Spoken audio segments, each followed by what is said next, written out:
trying to get you attached here. Well, this is different. I was just gonna do my regular going live thing, and it's put it on narrow, wouldn't let me turn it.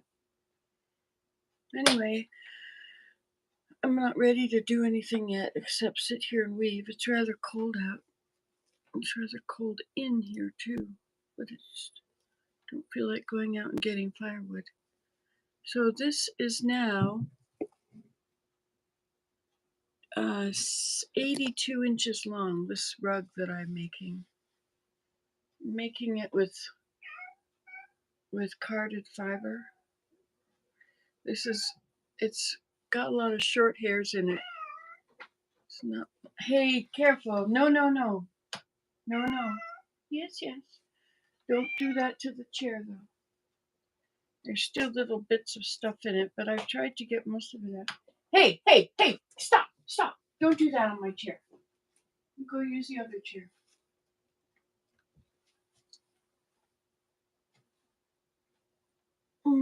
That's my daughter's cat.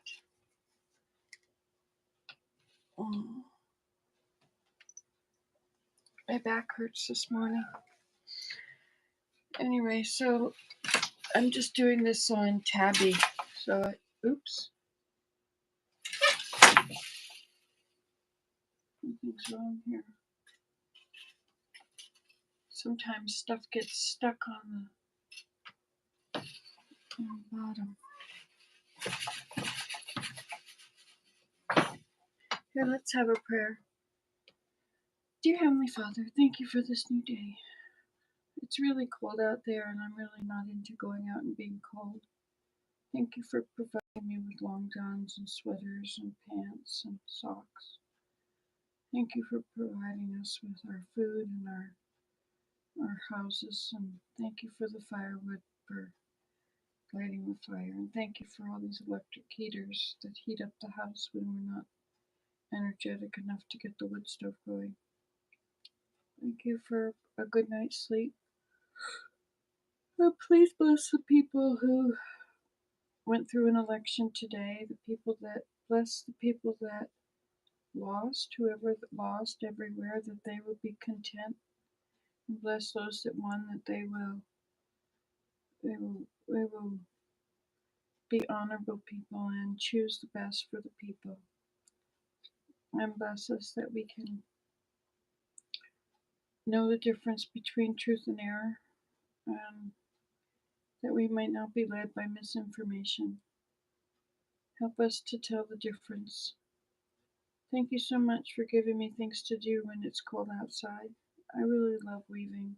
I love spinning and carding and painting and all these things that are part of my life. Please bless me with the energy to do things, and bless me that the pain will go away. And the same for all those out there, and if they're praying along with me, bless them that the same things, that their pain will go away, and that they may be strengthened to withstand it. And we're very grateful that Thou art there, and that Thou dost bless us in so many ways with such beautiful things like sunshine and flowers and frost and snow. And please bless all the people that are worried about their weather today. Bless them, comfort them, and stay near them, that they may have peace and that they may have joy. And bless them that whatever happens to their property, that they may have the strength to deal with it. And bless them all that they will help one another and to become more like Thee, our great example. And these things we pray in the name of Jesus Christ. Amen. I was taught that when there's a prayer being said, if you say the words after they say the words, the prayer becomes your prayer, and it's much more meaningful, and you internalize it. So I've been trying to do that, and it does make a difference. It's very good. Okay, let's carry on with our weaving here.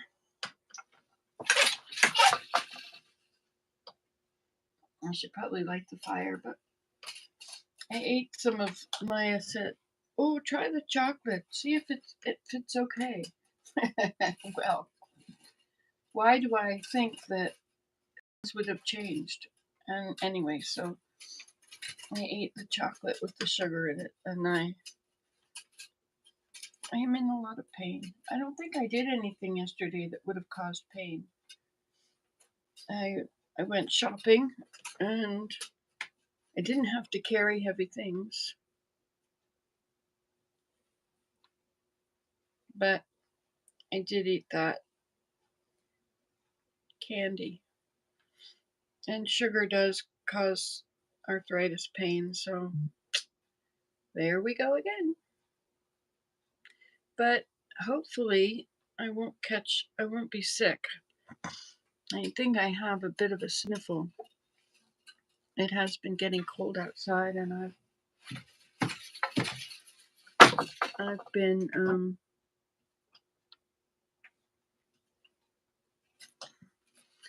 out there sometimes, but usually that doesn't make me sick.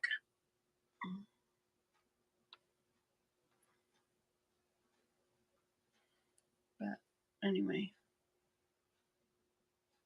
other people around me have colds.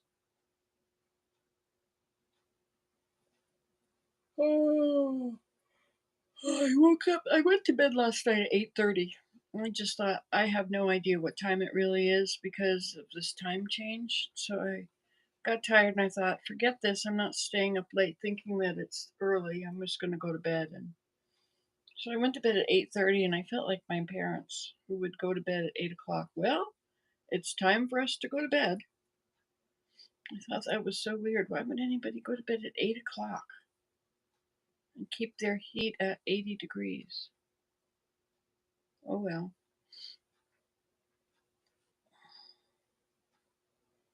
I used a drum carder on this.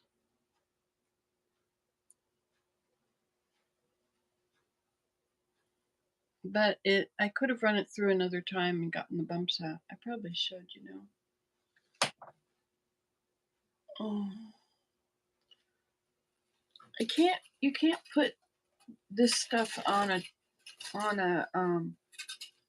shuttle, I don't think, because it's gonna drag. It's all this fiber is gonna hold on to the, oh shoot. I need to change it first. So now that's double wide.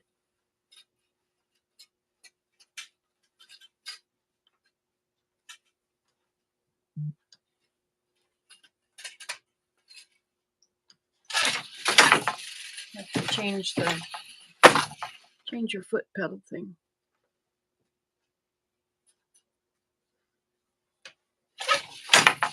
Now, why is this?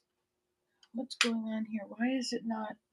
See, these are not all coming up together perfectly.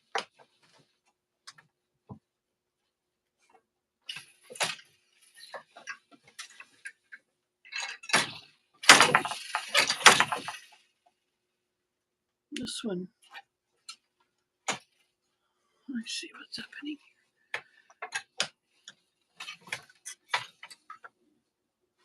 here. Well, there's 4 of these, and 2 of them should be up and 2 of them should be down.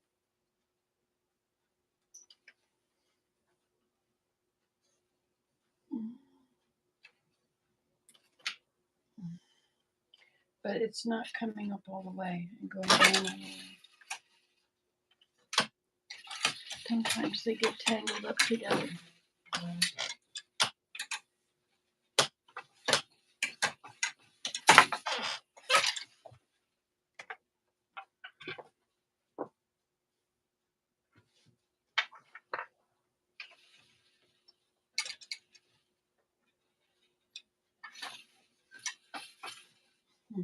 Don't understand.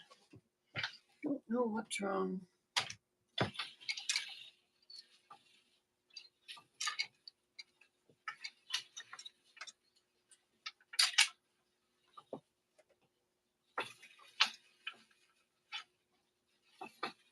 Okay, maybe that's the problem. Maybe these things were not the same. Nope, it's worse now.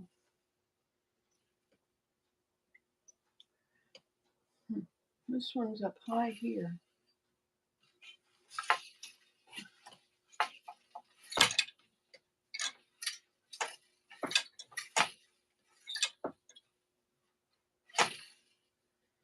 Oh dear God. What do I do now? Just touching that one. Is that pollen in there? No. I don't know what's going on now. That one works. See, it comes up perfectly. That one works, and that one. That one. And that one. They all work. Not this one.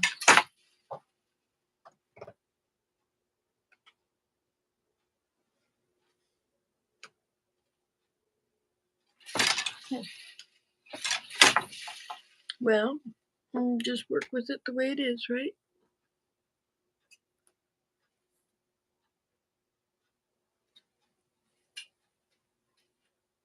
You can't really see what I'm doing here, can you?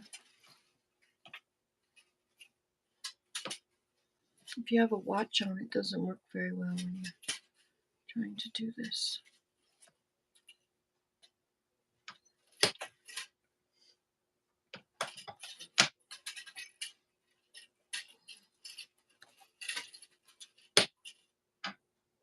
This is a lot faster than making a tea towel.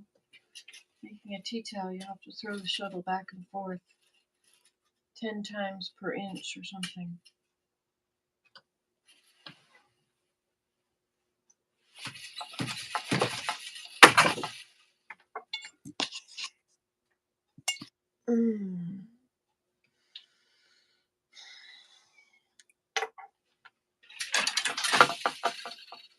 Never makes sense when these things go wrong.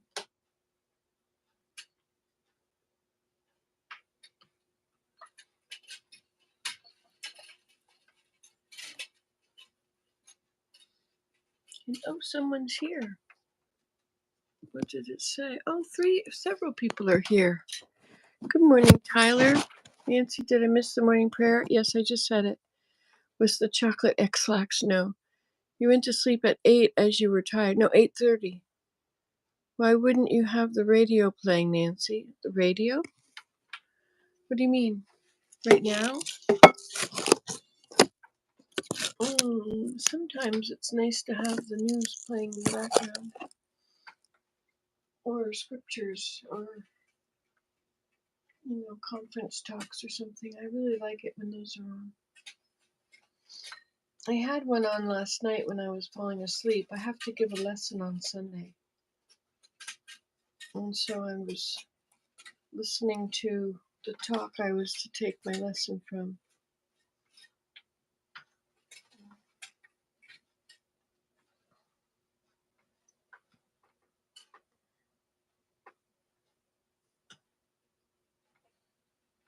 Why is this so far down? What's wrong with this? Oh, I see. It's farther down than the other ones.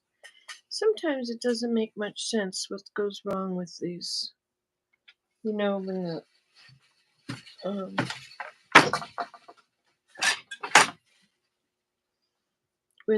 when the shed doesn't open properly, this spot in between the yarn or the threads is called a shed.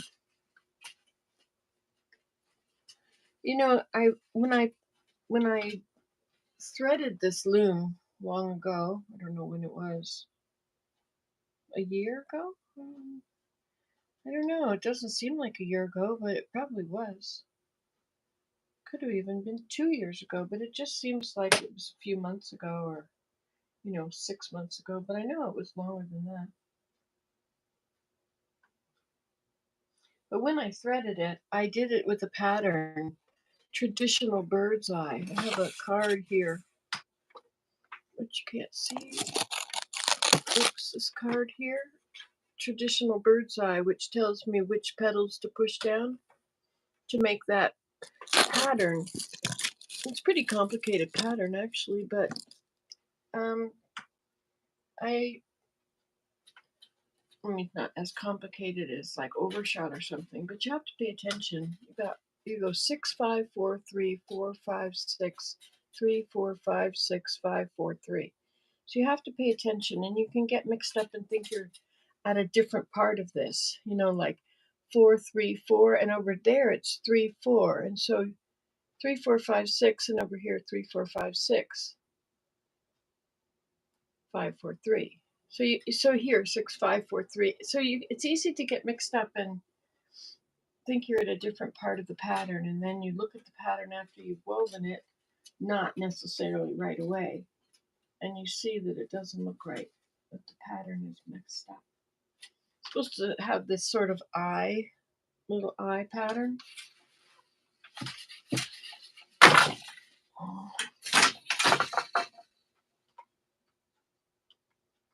I use the Davison book. It's a green book. It's quite a tall, hardbound book, and she went through and she collected all these patterns from weavers, the ancient patterns, and she wrote them all up so that we can use them.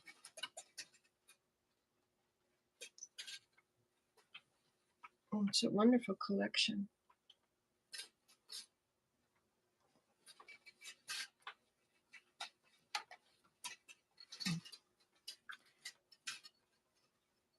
I tried doing something like putting this in a bit of a sleeve and then doing it so that you could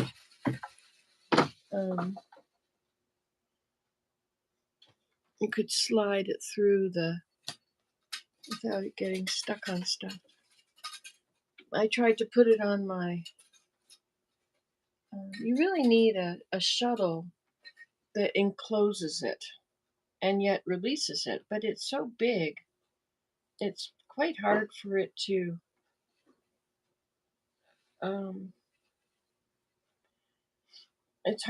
unroll. It's not like when you have, see how spongy it is? There are thick places, so I'm pulling the thick places out. And there's all these little balls in it, which are short fibers. But I think they'll be fine in the rug because they'll all be hidden away.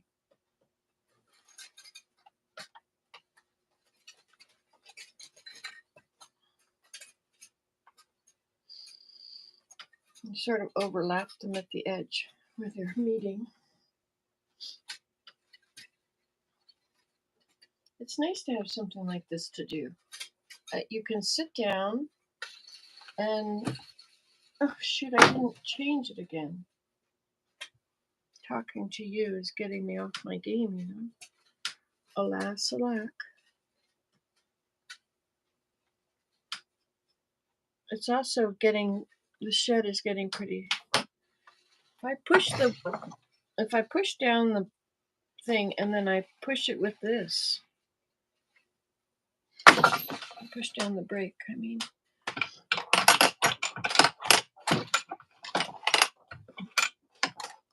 Well, now let's see how many inches long it is. Look at that, 26 plus 60. I take a thing, whatever this is called, a measuring tape, and I start at the very beginning and I pin it. You don't get cloth ones much anymore. You mostly get plastic ones, so you have to kind of pin over it. But then it follows it around. So like down here is one. You can't see it down there. Anyway.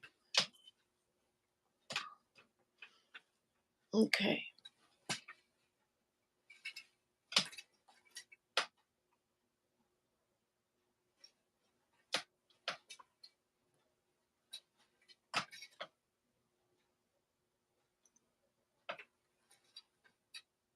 No, I didn't do it again. I have to change my petals. See, when you beat it, see what happens? It's so pretty, isn't it? I scrubbed my nails with my nail brush and my soap. I think that my soap is just no good. I think I should have made better soap when I made it.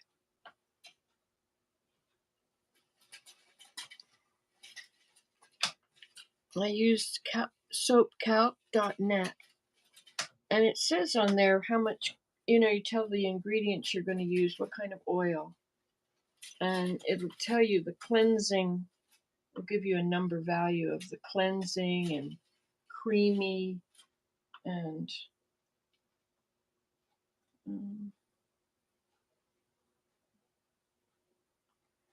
moisturizing. But sometimes they have a low cleansing value. And I'm beginning to see that that's really more important than I was realizing, that some soaps really just don't clean very well. You have to have the right variety. I find the best soap for really cleaning is like I always use lye, right? You have to use lye in order to saponify the oil. Look, are we finished? Should we use one at all up? Oh, there's some over here.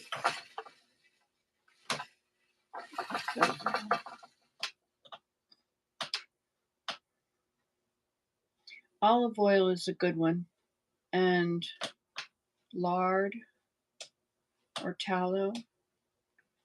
Those are good ones. But if you try and use vegetable oil or something, sometimes it's not a very cleansing soap. Is it vegetable oil?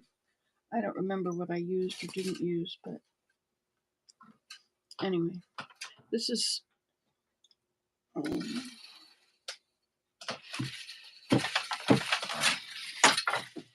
change as soon as you finish beating it, and then you don't forget to change.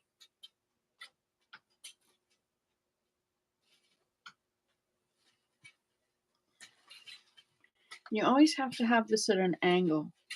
If you don't put it out at an angle, like coming up like that, if you don't put it at an angle, it will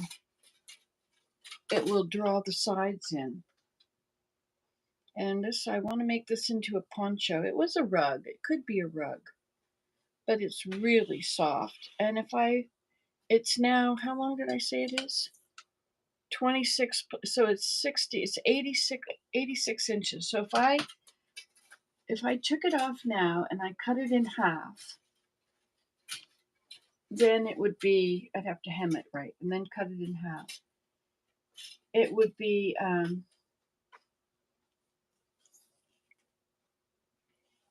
43 inches long. So how long do you want a poncho? It's got to go so far in the front and so far in the back. I think it's nice if they're big, if they really drape down. And then when you go for a walk and sit in the woods, then you can sort of fluff it around you, and it really keeps you warm. And you put your hands inside it, and then you're oh, that's it. No, I thought I had one that had to divide. Guess not. Anyway, you put your hands under it, and it'll keep your hands warm. Of course, if you're trying to write, you're kind of out of luck no matter how you do it. Okay, so now we need to card again.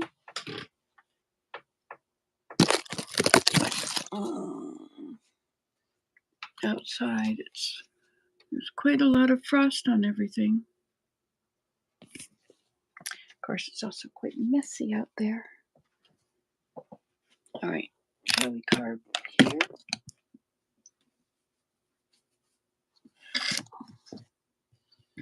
I'm not sure the best place to put you when I'm carding. It's probably pretty good. So I have all this fleece that I washed, but it still has bits of nature in it. And see all those little tiny things? Those are all short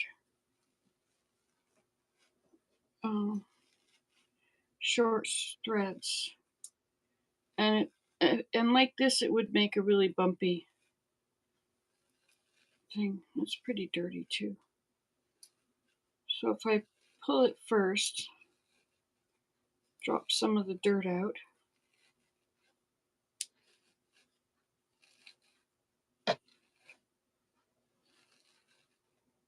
And this is a drum carder that I'm going to use here.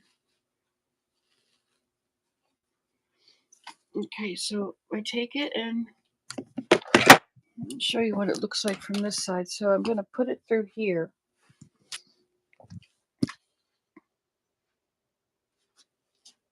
If you ignore the noise for just a moment.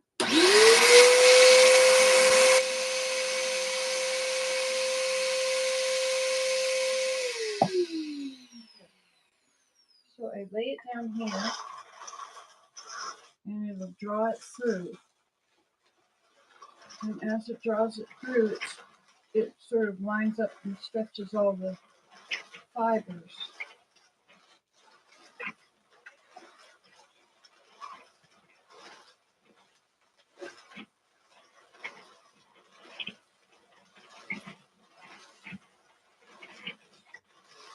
And then if you just keep going for a moment,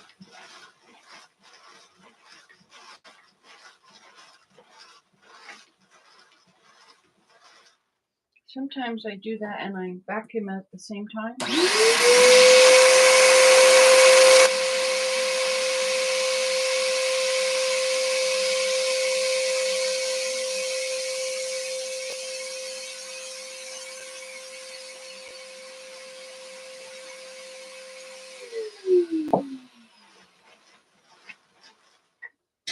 When the sun is shining on it, you can really see the dirt bouncing.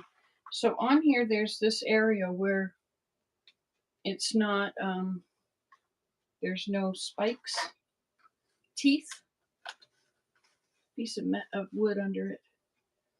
And then you just turn it enough, and you just stick this through the teeth, and lift it up.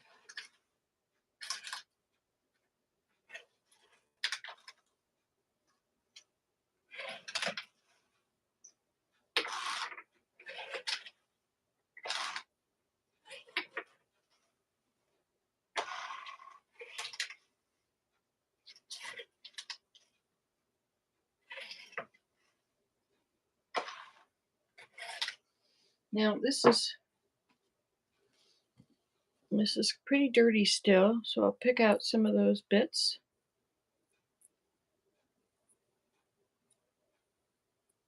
Okay, and then I like to separate it and feed it back through again. Maybe I'll turn it upside down.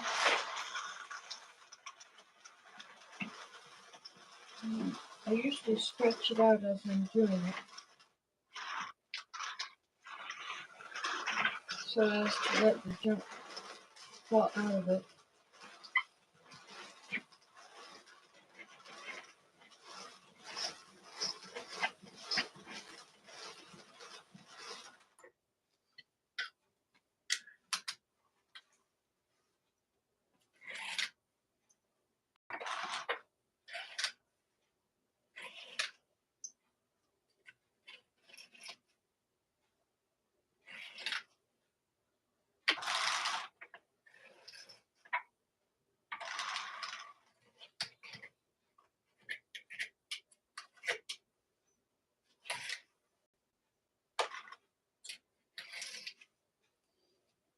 Okay, so it looks a bit better.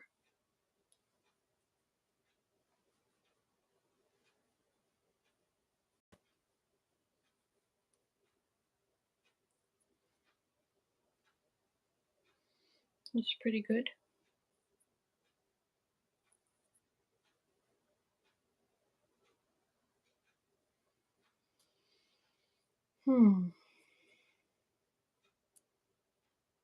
Just thinking about my mom. Miss my mom.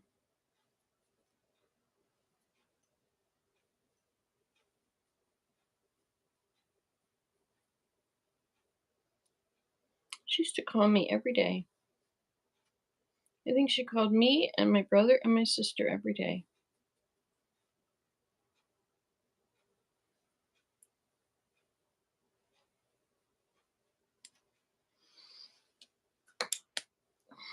Anyway, that's ready, so I'll just drape that over that and we'll make another one. This is This is cleaner than that one was.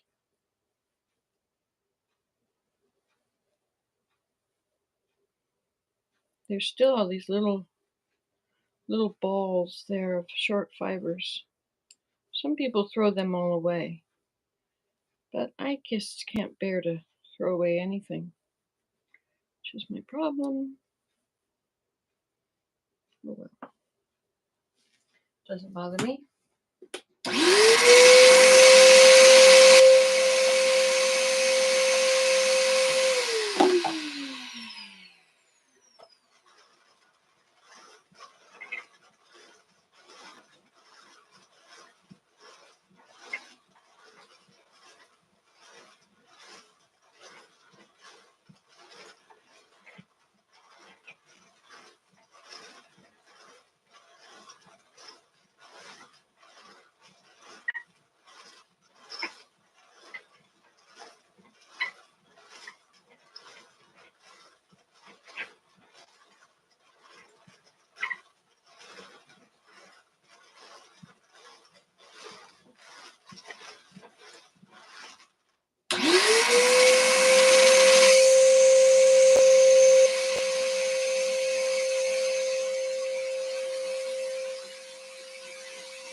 You don't have to do that.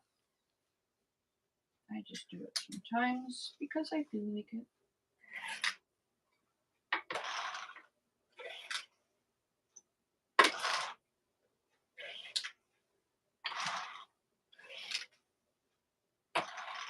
I was supposed to go down to Georgia last week for a wedding, but it was just too much, so I didn't go.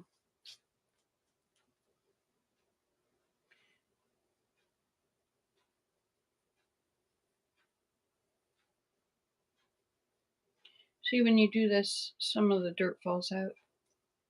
The dirt in a rug will fall through the rug. It's amazing how the rug will look clean, but you pick it up and underneath it's just all powdered dust, lots of dust. I don't know how that works, but the in the rug doesn't get dirty. It just goes through.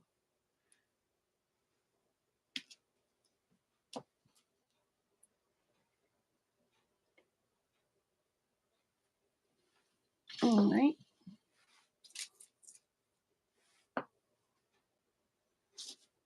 Well, we should probably clean this one as well. This one doesn't have wood behind it, and I don't think you should lever it against the sides.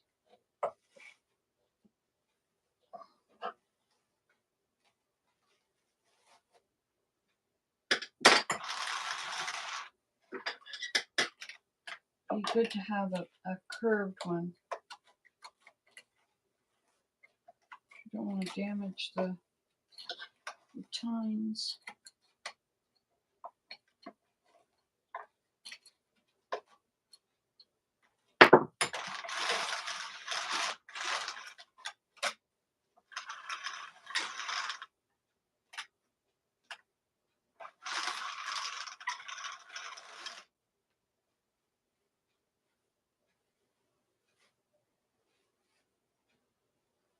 This probably tangles up on there because I pulled it.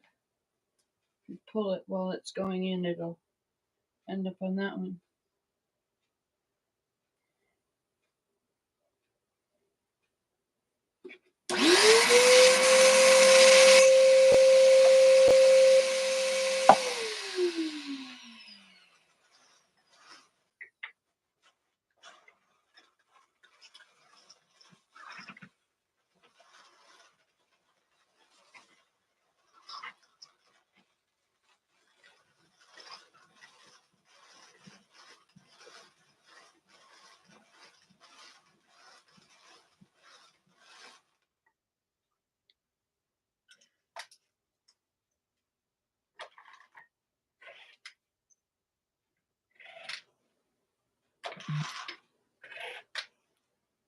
Now this is from a lot more than what I just did this morning, getting tangled up on the small one.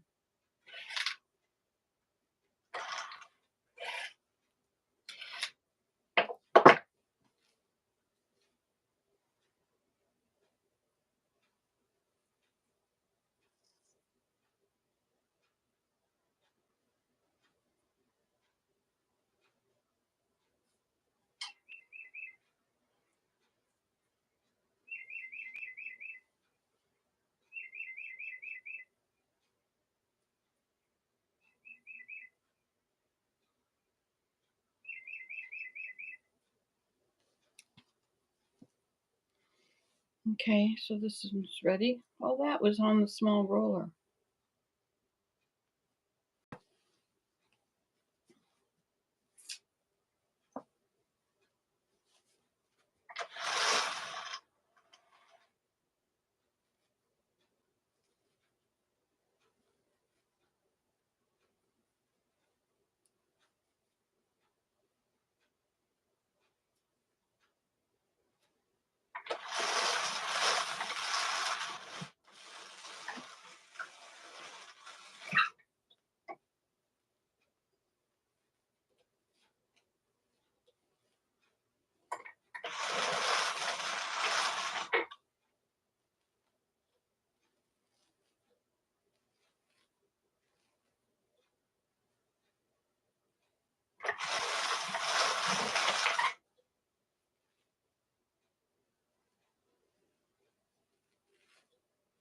When I'm spinning, or when I like to card, like I have a bag of alpaca I've been carding, and I like to use the drum carder on it. I mean, not the drum carder, the hand carders. But this I wanted to make into long roving sort of stuff. And when you use a hand carder, you don't come out with a long, thin piece. You come out with shorter pieces, about 6 inches long. And then that's a lot of putting them together, right? A lot of connections in the weaving.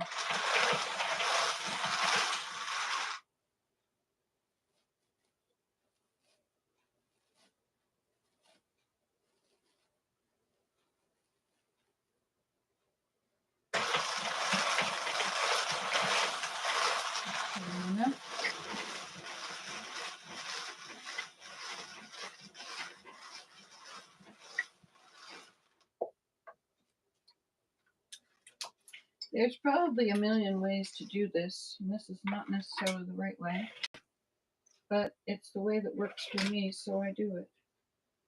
I suppose if I researched more on how to do it, I would learn more. But that's always the way, isn't it? But experience is a great teacher. As you know, wisdom is the consolation prize for messing up.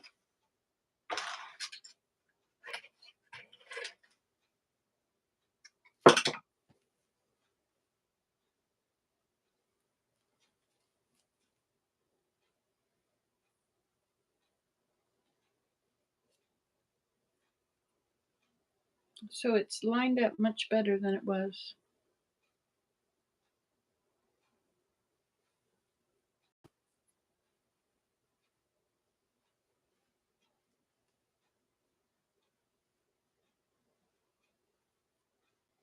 I could probably just weave it like this, but sometimes there's a bit more dirt in it, and I'd like to get those out.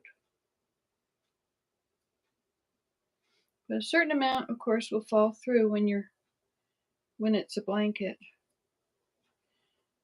Now the trouble with making this into a coat or poncho is when I go out and walk, I'm out in the forest where there's lots of nature and all the bits from trees are going to want to grab on.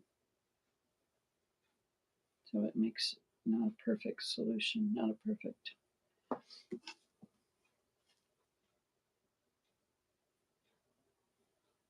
Unless you were to wear another poncho on top of it.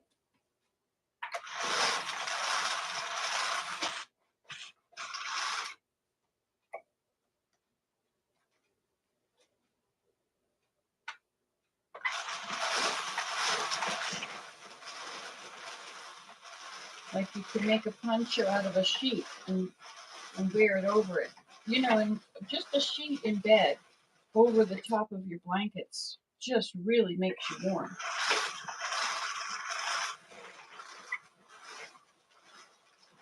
And so that would work really well too, to go over your poncho.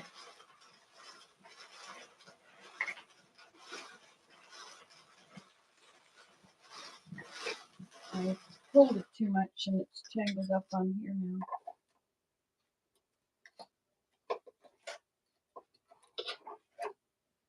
I wonder about But we'll pull it off when I do this.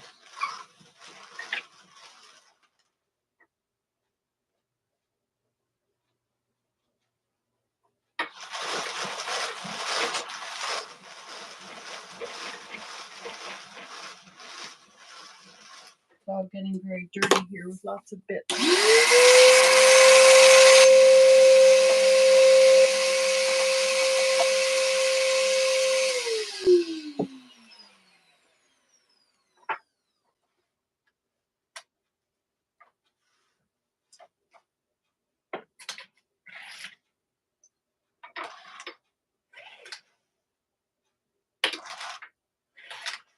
Isn't this a miracle how this works?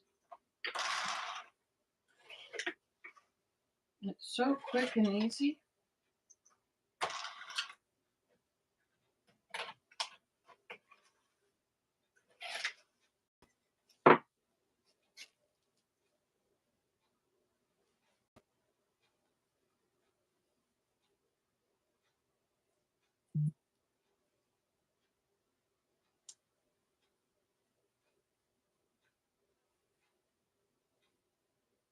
Yet there's still bits of dirt in it.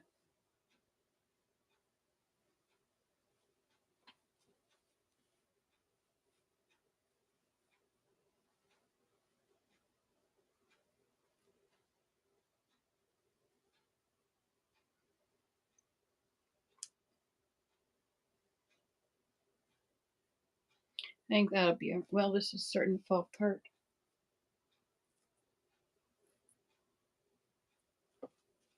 Put it through again. Well, no, I don't feel like it.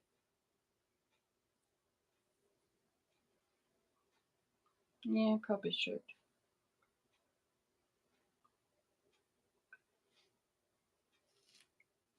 But I'm not going to. I think it's alright.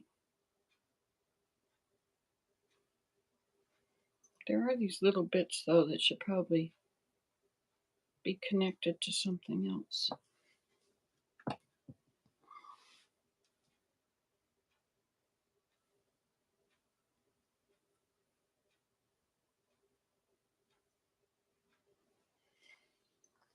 All right.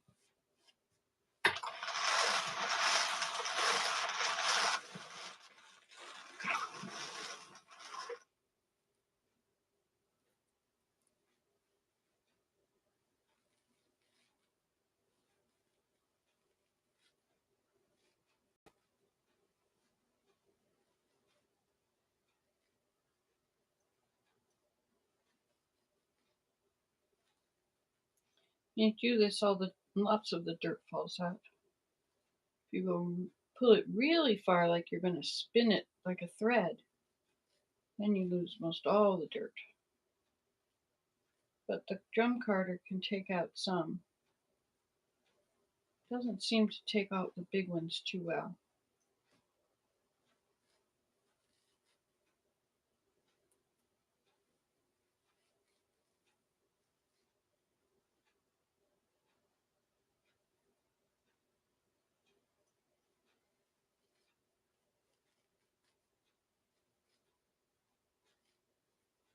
It's not supposed to get very warm today.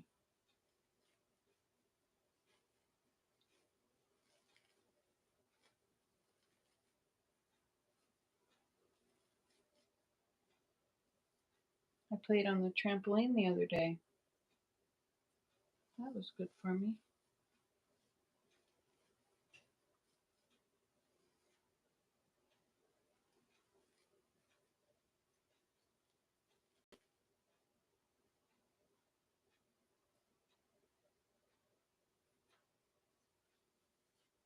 So this video I tried and said to invite to the group, and so I posted it on Facebook, and I don't know if people will watch it or anything. I don't know if it was a good idea, but you never know who wants to know something, where you may find them. I have a YouTube world and a Facebook world, and they're not the same. It's not the same people.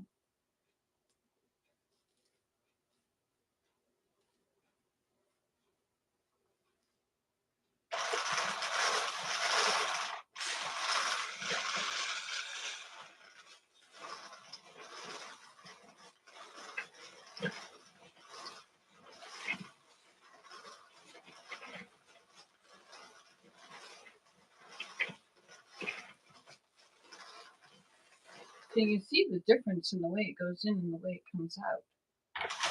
It's such an amazing device.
You know, if you get clean wool, you don't have these problems, but you have to pay for it.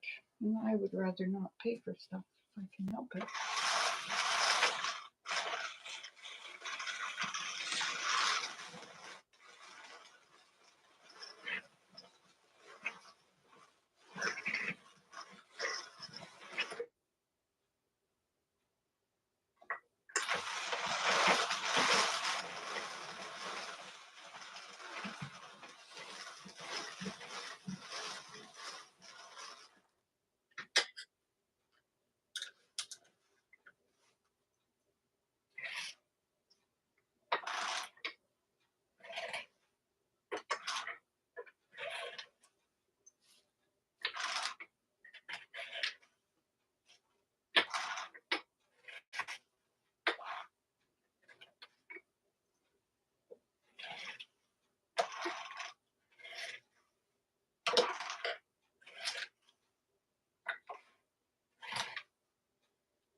There we go.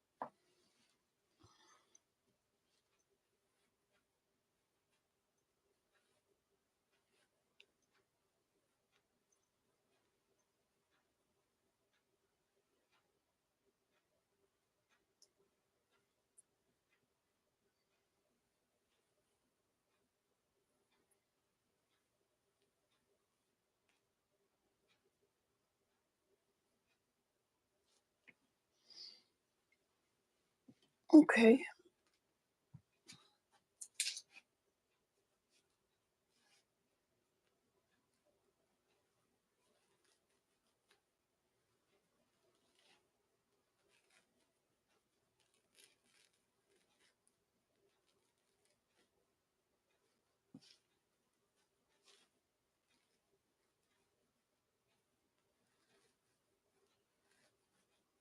When the sun shines on it, you can see all the bits that fall out of it.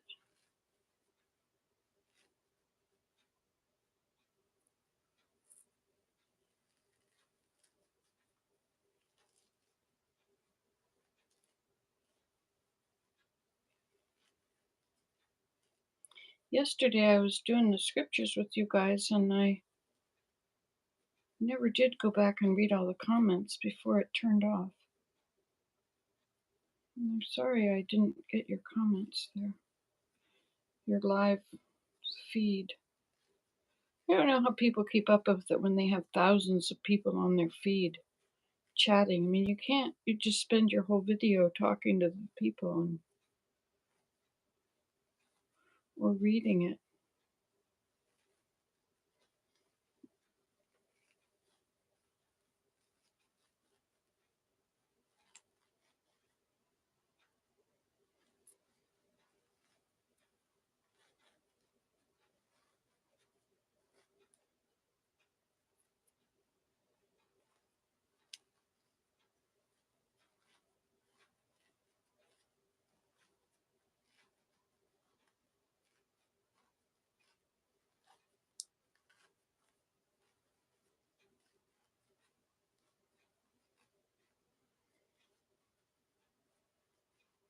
I like to keep it all connected in one line so that it feeds into the carder easily.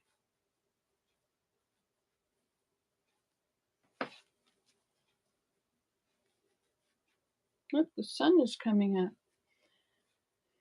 Oh, the coldest time of the day is just before the sun comes up, and then the wind starts to, as you've got the hot and the cold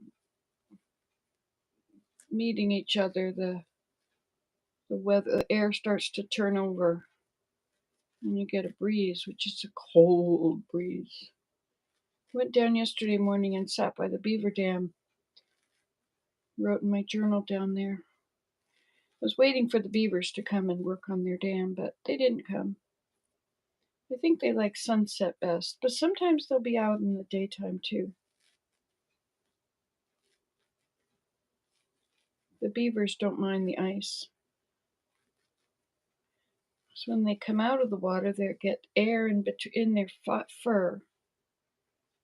And then when they go back under the ice, it squeezes the air out of the fur and it goes up to the surface of the ice, up to the surface of the water at the ice. And it pools there, and so the beavers then have air. But they usually have a hole. They make a hole in the ice to come up out of all the time. They have to keep opening it up because it freezes over every night.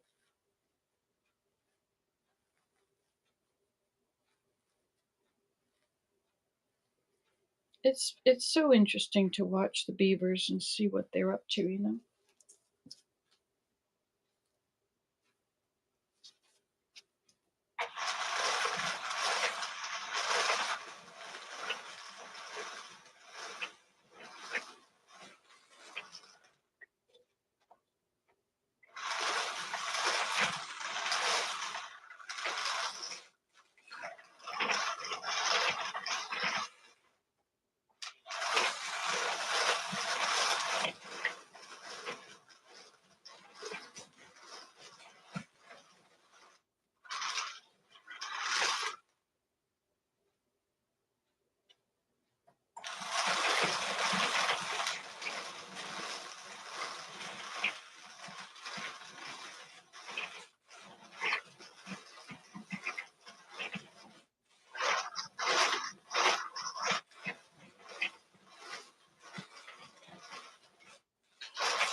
This tool is I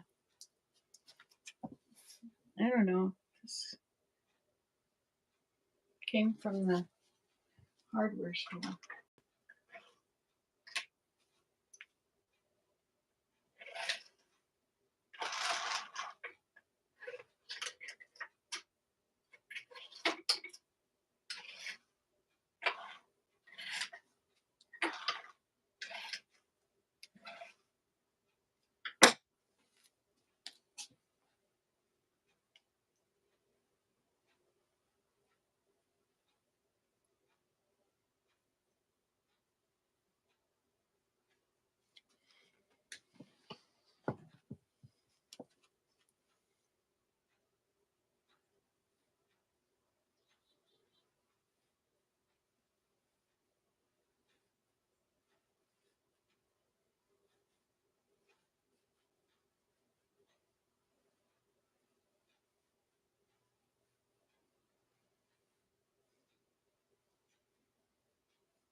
This is much cleaner.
watch it.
I think this is the last one, and then I'll start to weave it now.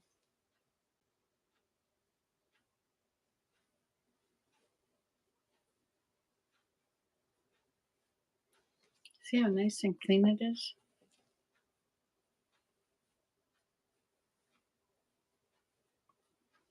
A little bit bumpy here.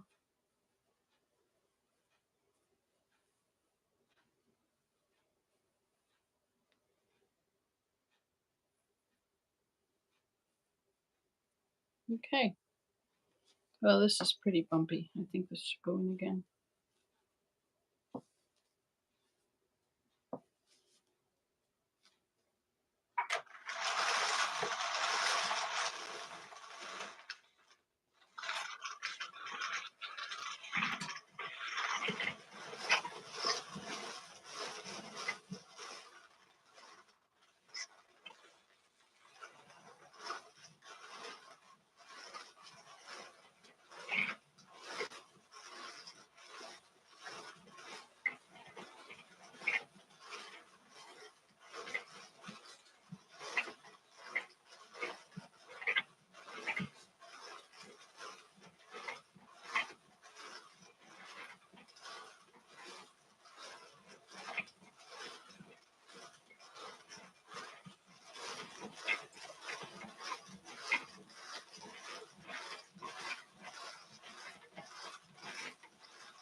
See, if you were going to spin this, you'd need to take out all those little bits.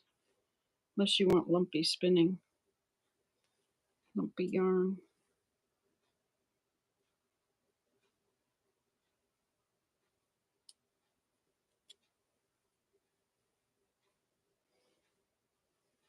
This feels a little oily. A little bit like lanolin is in it. So it must not have washed very well in this area. Okay. So, see what we have produced. I'll sit down and see what you have said.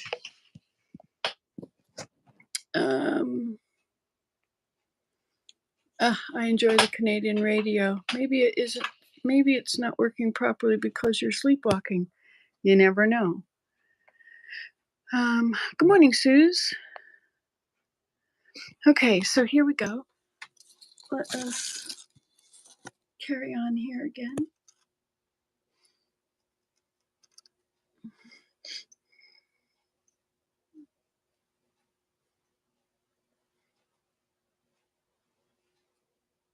Funny, this looks quite spotty now that I'm looking at it here. When I was standing up, I guess the sun was shining on it or something, and it wasn't dirty. Okay. We stopped here. Change our shed. These go down and those go up, so it's now catching all that. Okay, now we come back this way. I'm keeping it in an angle so it won't drag your whole thing in.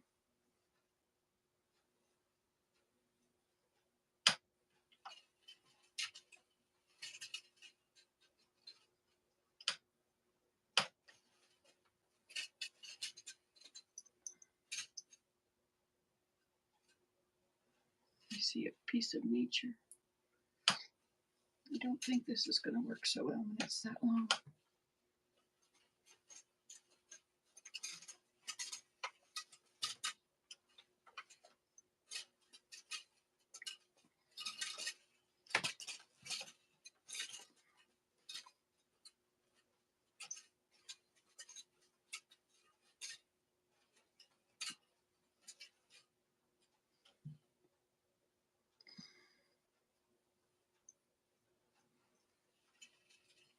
Okay.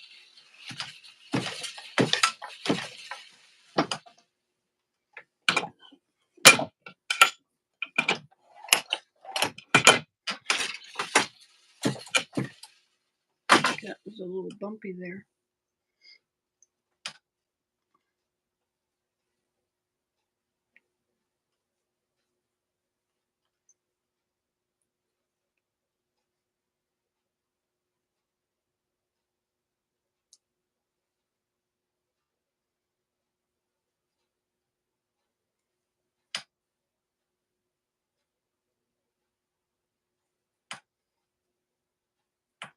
Okay.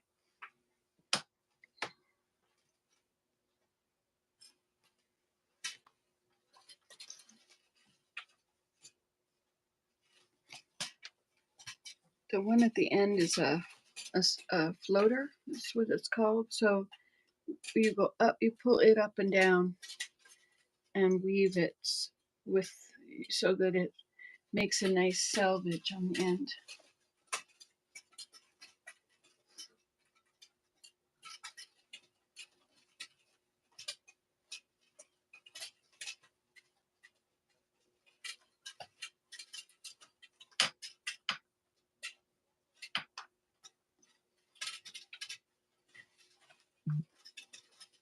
My shed isn't opening properly here. Okay, let's go. No, it's too fat.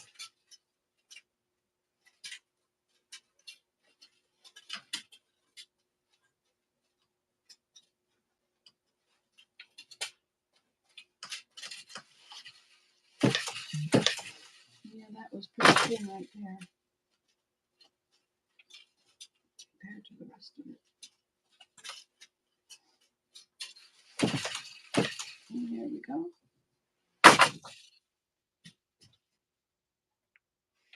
is beautiful. So soft. Okay.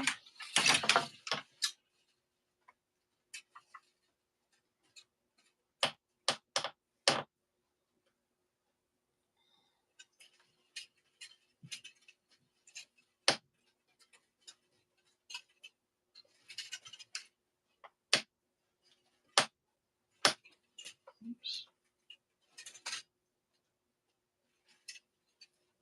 Missed one.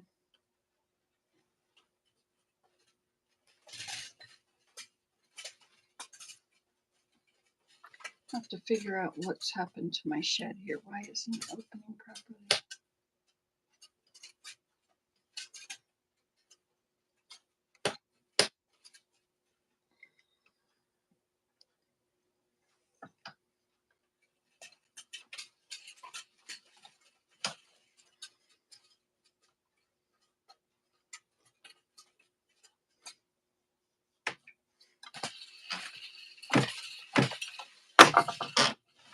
I should Google how to weave with rolling. No, it's roving is what it's called. When they're long and thin like this, it's called roving.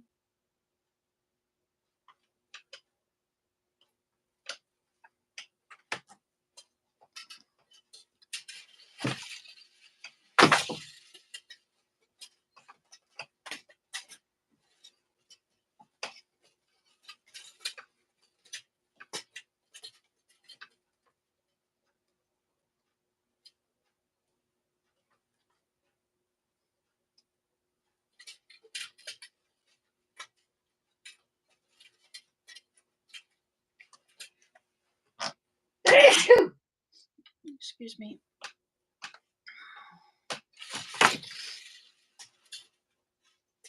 Okay, Google, play the latest news.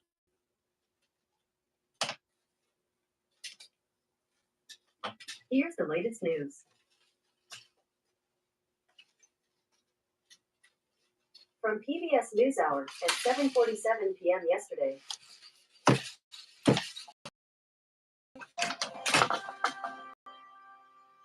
Good evening, I'm Judy Woodruff on the NewsHour tonight. It's Election Day. After a contentious campaign season, voters cast their ballots to determine which party controls Congress and more, what the results could mean for the Biden agenda and for the nation. Then, one-on-one, we sit down with House Speaker Nancy Pelosi for one of her first interviews since her husband was violently attacked. Skip. I heard this yesterday. Don't know why it's playing it again. CNN News Briefing at 5:45 a.m. today.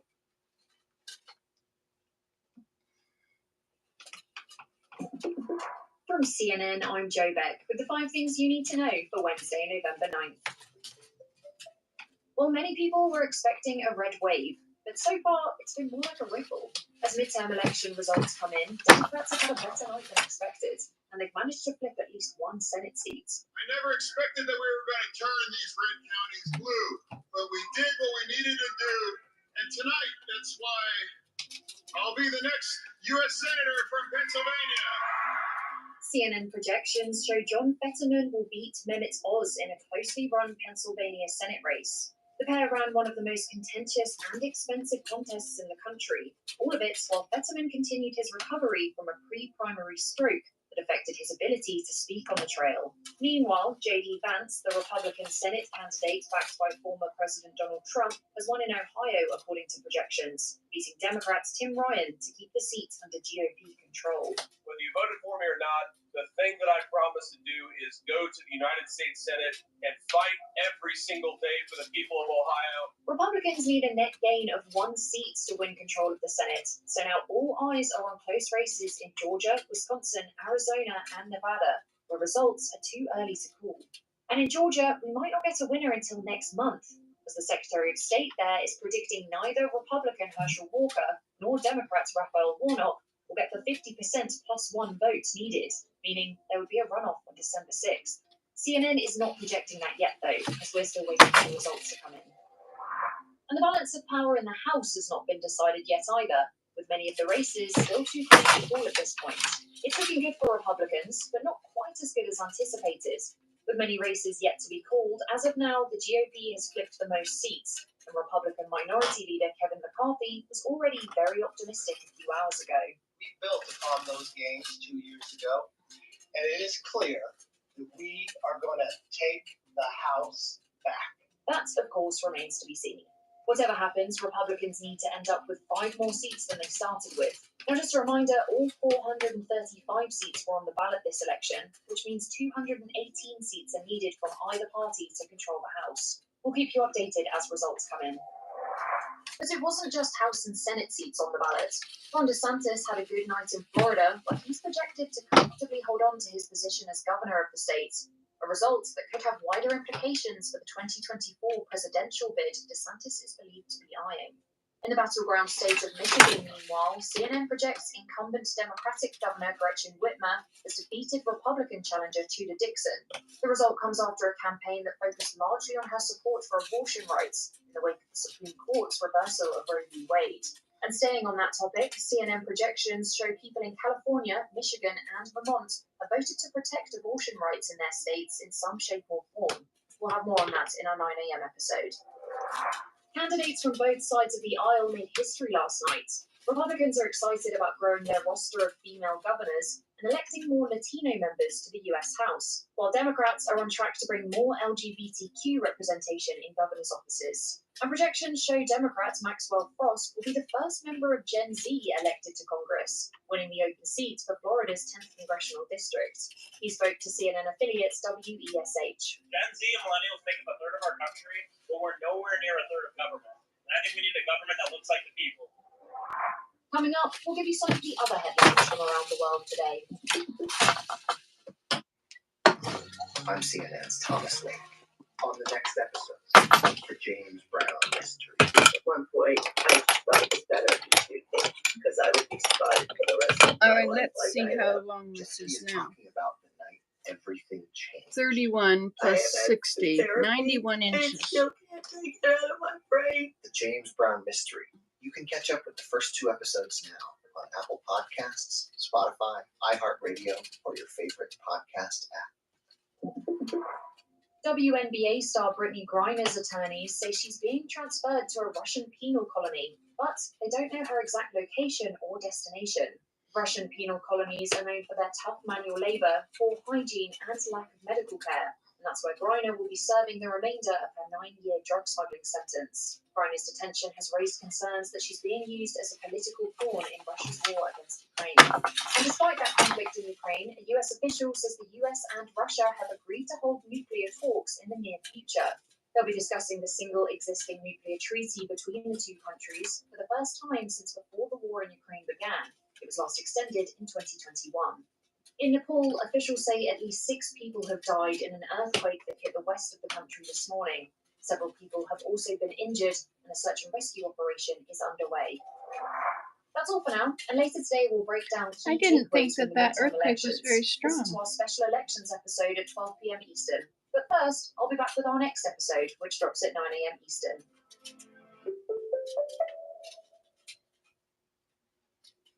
A new morning show is here. Enjoy refreshing conversations and more stories across America with a new power trio.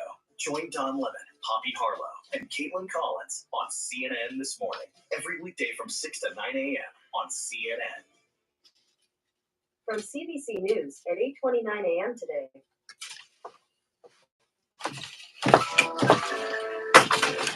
From CBC News, it's The World This Hour. I'm Joe Cummings. We start with the U.S. midterm elections, and the red wave of victory the Republican Party was predicting has not materialized. With results still coming in, it appears the Republicans are poised to take control of the House. But in the Senate, it's a different story. Magda Gabriselassie has more. Republicans were pretty confident that President Joe Biden's low approval rating, concerns over the economy, inflation would have voters seeing red and voting red in a big way. But here we are the morning after, and control of Congress is still too close to call. You have the Democrats with a big win in Pennsylvania, flipping that from red to blue.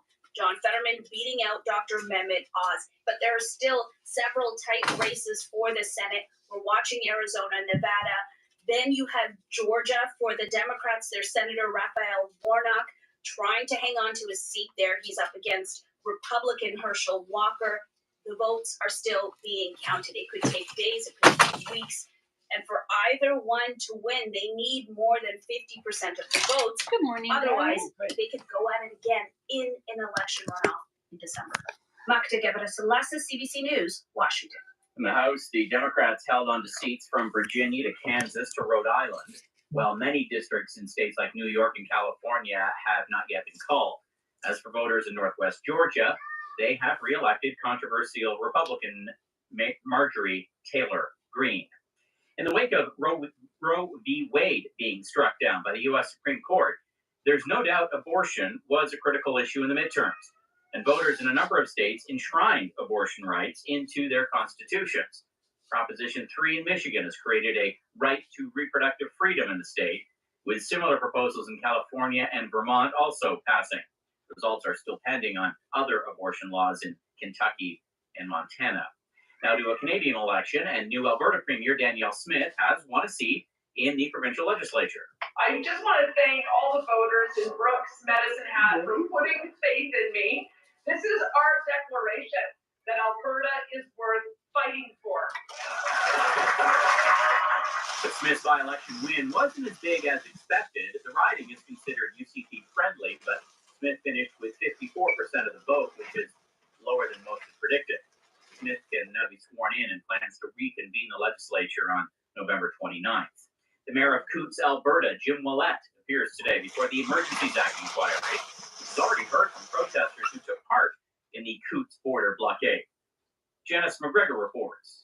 We already have a piece of the mayor's mind, thanks to text messages already disclosed at the inquiry. On February 12th, for example, he was ranting to Alberta's transportation minister about why the premier is ignoring the province being held hostage by domestic terrorists, and why Jason Kenney wouldn't call it such. Now, the premier had denounced the blockade, but he was leaving it up to the police to deal with. And the day that text was sent was the same day that the RCMP moved in, making arrests, seizing a cache of weapons, body armor, and ammunition. Yesterday, protest spokesperson Marco Van Hugenbos told the commission how his group wanted to meet with Premier Kenney, whose government had already started lifting pandemic rules by that point, but not fast enough for them. Once guns were found at the protest, though, those who had intended to demonstrate peacefully knew their message about ending COVID restrictions was going to be lost. Janice McGregor, CBC News, Ottawa. The biggest lottery prize in U.S. history finally has a winner. The ticket holder hasn't come forward yet, but we know the $2 billion winning ticket was purchased in a northeast Los Angeles gas station. Most of the people buy the ticket from me, they are local, from the neighborhood. That is Joseph Chehaya, the owner of the gas station where the ticket was purchased. He gets $1 million for being the lucky distributor. The jackpot winner now has a year to come forward to claim their prize. And that is the world this hour. I'm Joe Cummings.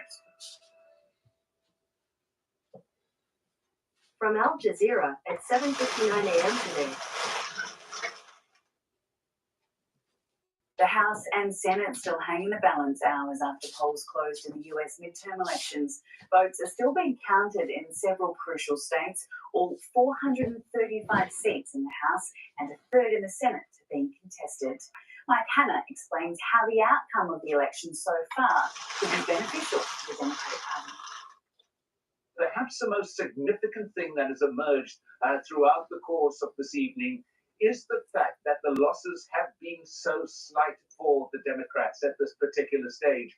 And what that does is it cements Joe Biden's position as leader of the Democratic Party. That is something that some have called into question in recent months. But these results, which are very favorable for the Democrats, given what has happened in the past, is something that is likely to cement Biden's authority as a leader, which is going to give him a greater power within the Democratic Party, and certainly perhaps the ability to be able to push through more strongly the things that he says he wants to do.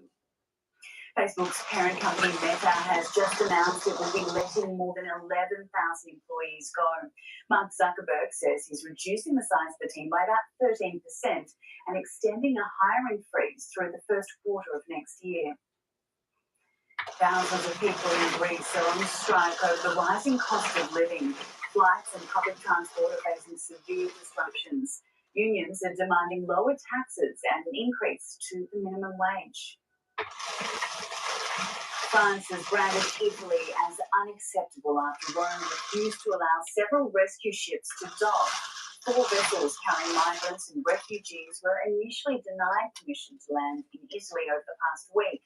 Some were later allowed to dock and disembark passengers. Now one ship's headed to France instead. And at least 9 people have been killed in Democratic Republic of Congo in the northeastern city of Beni. A rebel group called the Allied Democratic Forces is being blamed for the violence on Tuesday night. It comes as the government renews its fight against another rebel group, M23.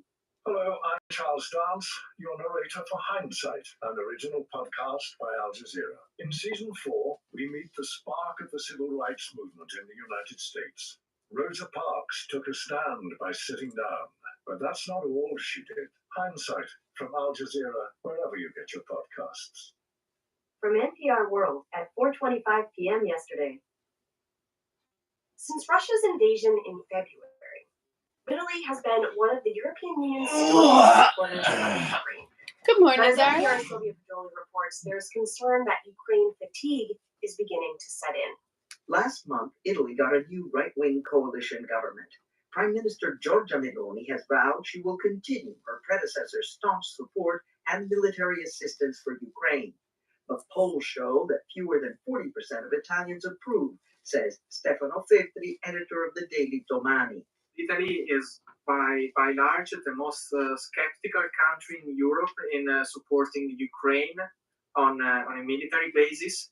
We are open to Ukrainian migrants and refugees, but the military option is very unpopular from left and right. Businesses have shut down due to rising energy costs, and inflation is at 11%.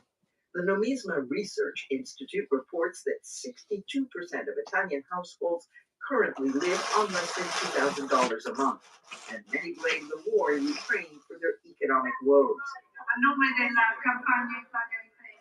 This weekend in Rome, tens of thousands marched in the biggest national peace rally since the war started. Organizers say 100,000 people took part. The rally was organized by trade unions, numerous capitalist associations, and peace groups. Banners carry the words peace, no to war, and stop sending weapons. Many protesters say sending weapons to Ukraine further fuels the conflict. Stefania Bazziolo came all the way from Venice to proclaim her opposition to assisting Ukraine. Europe is very weak now and subject to American authority, says Bazziolo. And she's absolutely convinced the United States has vested interest that the war in Ukraine continues indefinitely. The majority of marchers acknowledge that Russia started the war, but add it's high time for peace talks. Yet, when asked, most are vague exactly how the warring parties can be brought to the negotiating table. One of the politicians here is Laura Boldrini, an MP of the leftist-centered Democratic Party.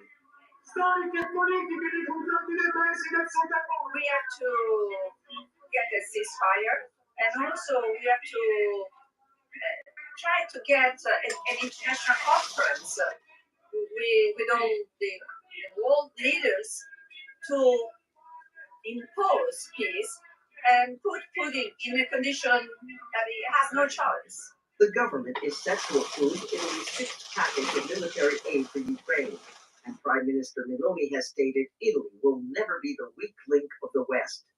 But some analysts are beginning to wonder. I doubt that her pro-Ukrainian stance can be consistently maintained in the future. Federico Fubini, editorialist at the daily Corriere della Sera, says Meloni faces opposition from within her own ranks. To say it bluntly, she's a populist, and she perceives that large parts of the Italian public opinion, especially among center-right and rightist voters, are not so much for sanctions and not so much for Ukraine. Fubini says Meloni's position on sanctions differs from the previous government.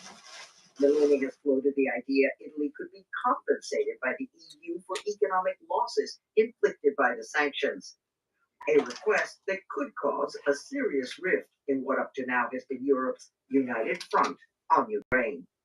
Silvia Boldroli, NPR News, Rome. From ABC World News tonight at 9:53 p.m. yesterday.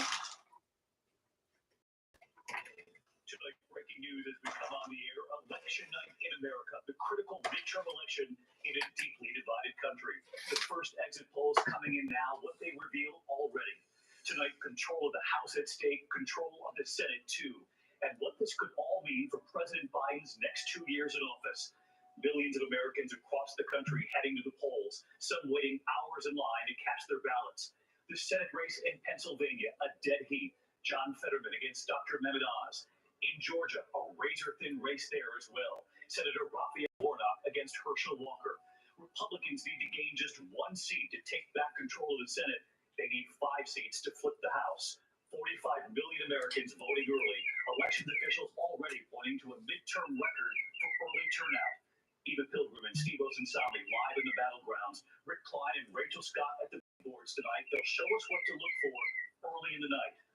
Also, the other news this Tuesday night, a hurricane warning now in effect for much of Florida. Mandatory evacuations underway in some areas. Nicole gaining strength tonight. Expected to make landfall as a hurricane, then moving right up the East Coast into the Northeast. Georgia, the Carolinas, Washington, D.C., New York to Boston. Ginger Z standing by in Florida with the timing and the track tonight. The war in Ukraine, of course, this is another issue we'll cover on this election. And tonight, what President Zelensky is now suggesting when it comes to talks with Vladimir Putin. Here at home, the high school shooting in Seattle, what authorities have now revealed. Also, the search at this hour, 1 person killed, 3 rescued. Reports of others swept away in flooding. And at the end tonight, the Powerball mystery. What happened last night? We know the Lord will win now, and the store owner we've also learned who won big. What he was given today. From ABC News Election Headquarters in New York, this is a special edition of World News Tonight with David Muir. And good evening tonight from ABC News Election Headquarters here in New York City. This room will be full just moments from now. Election day in America. The country deeply divided. The final votes are being cast in the crucial midterm elections, one of the most consequential midterm elections in U.S. history. Control of the Senate at stake, control of the House at stake. The first exit polls just coming in, the issues driving voters. Voter interest very high this year. 45 million Americans casting their ballots early, in person or by mail, setting a record. Authorities tonight say more than in any other midterm election. That also means the ballots could take some time to count, especially with so many key battleground races so very close. Get ready for quite a night here on ABC. Tonight, those first clues from the preliminary exit polls, voters who cast ballots today, as well as those who voted early or who mailed in their ballots, all included here. Take a look tonight. Voters asked which of these issues mattered most when they voted. 32% said inflation, 27% said abortion, followed by crime, gun policy, and immigration. Asked which party they trust to handle inflation, 42% said Democrats, 54% said the Republicans.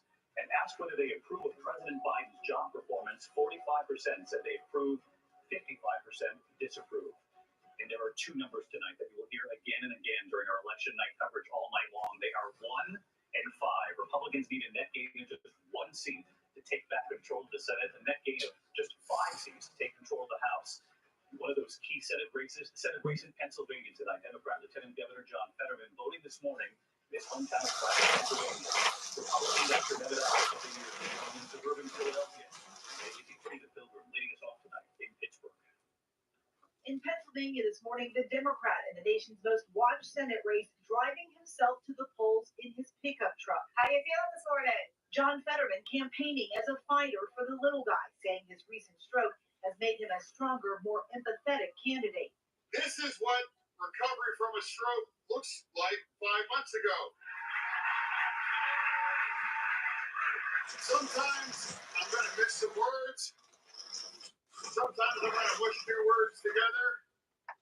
But one thing I absolutely will always get right is making sure that we stand for the important things in Washington, D.C. His Republican rival Dr. Mehmet Oz voting in the suburbs of Philadelphia, where he moved just about 2 years ago and where he's focused his efforts in the home stretch. Pennsylvania is sending a very clear message to Washington. We want less radicalism and more balance. Oz won the Republican nomination with the strong support of former President Trump, who campaigned here over the weekend. But in the final days, Oz pitching himself as a moderate voice. So I'm asking you now to be braver than ever. This is a transformative election. Today, many voters we spoke with focused on kitchen table issues, the economy, and inflation. I walk into the grocery store and all I have chicken on the top. You know, just people are walking. But other factors also coming into play. Rights to me, obviously. A lot of it just the idea of people that supported the insurrection, then being in office, people who recognize within elections, have meaningful elections. Some voters tell me that this year in Pennsylvania, it is a difficult choice. Things wrong with the government. Economy's bad. The thing that bothers me is that both parties are just so derisive. They're not focusing on helping us. You know, it's all about themselves. There's always been a hear from voters, either those of us live from Pittsburgh tonight, and he's got another key race, of course, right there in Pennsylvania, the race for governor tonight. The Democrat in that race, Josh Shapiro, going into election day today with a very strong lead in the polls. And this is a question we're going to be discussing in election on coverage here. Will that help his fellow Democrat, John Fetterman, over the finish line, or will some there in Pennsylvania decide to split their vote? Maybe go for a Democrat for governor, but then a Republican for Senate. We just have to wait and see.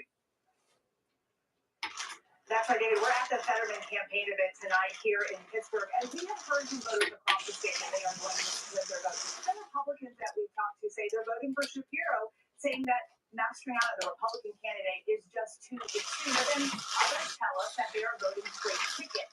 This dynamic between these two races and how tight this Senate race is really adds an element that is unknown.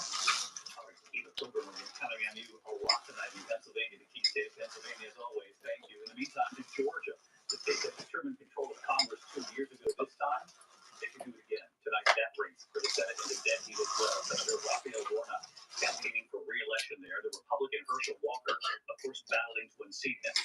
And another heated Georgia race we're watching, the rematch between Governor Brian Kemp and his challenger, Stacey Abrams. Steve Osunsami in Atlanta. There were no lines at this polling place this morning outside the governor's hometown of Athens, Georgia. The Republican Brian Kemp and his family used to vote for his re-election. Officials say it's looking this way across the state. But that turnout is still very strong.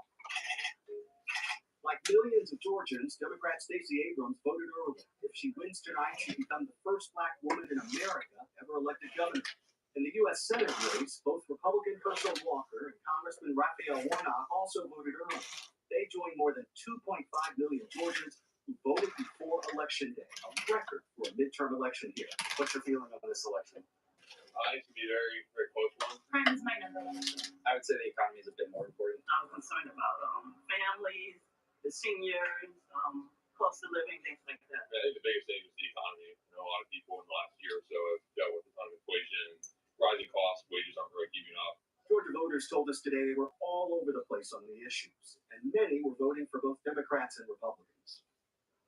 So let's bring in Steve Osunsami live in Atlanta again tonight. And Steve, for folks at home, this Senate race between Herschel Walker and Raphael Warnock, one of them has to hit 50% just to make sure that this then doesn't go off to a runoff, but this runoff could be possible given how close this race is going into today. That's right, 50% plus one. And, you know, both campaigns are preparing for this. And, you know, it's one of those things that both campaigns are watching tonight. And it's different from 2020. In 2020, when there was a runoff election during the presidential election, that runoff didn't happen until January. In fact, the night before the attack on the U.S. Capitol. But this time, the law has changed. If there's a runoff in either of these races tonight, that runoff will happen 4 weeks from tonight on December 6th. David? But here's the really interesting thing, Steve. We know Georgia closes fairly early tonight, so we'll have early results from Georgia, at least the first wave of data coming in quite early. So that will be coming to you very soon on our election coverage, Steve. Thank you. In the meantime, to Arizona tonight, a very close Senate race there as well. Also, the race for governor being watched by the nation. ABC's Wick Johnson in Arizona tonight. Don't forget to vote in one of the country's most pivotal Senate races, tonight Democrat Mark Kelly, a former astronaut and combat pilot, is fighting to keep his seat in Arizona. I expect to win this election. And we've worked really hard on it. I feel I've earned the votes. But polls showing his Republican opponent Blake Masters closing in, a political newcomer endorsed by former President Trump, who's been hammering Democrats on issues like crime, immigration, and the economy, while Phoenix is seeing the nation's highest inflation rate at 13%. Look at what they've done to destroy our economy.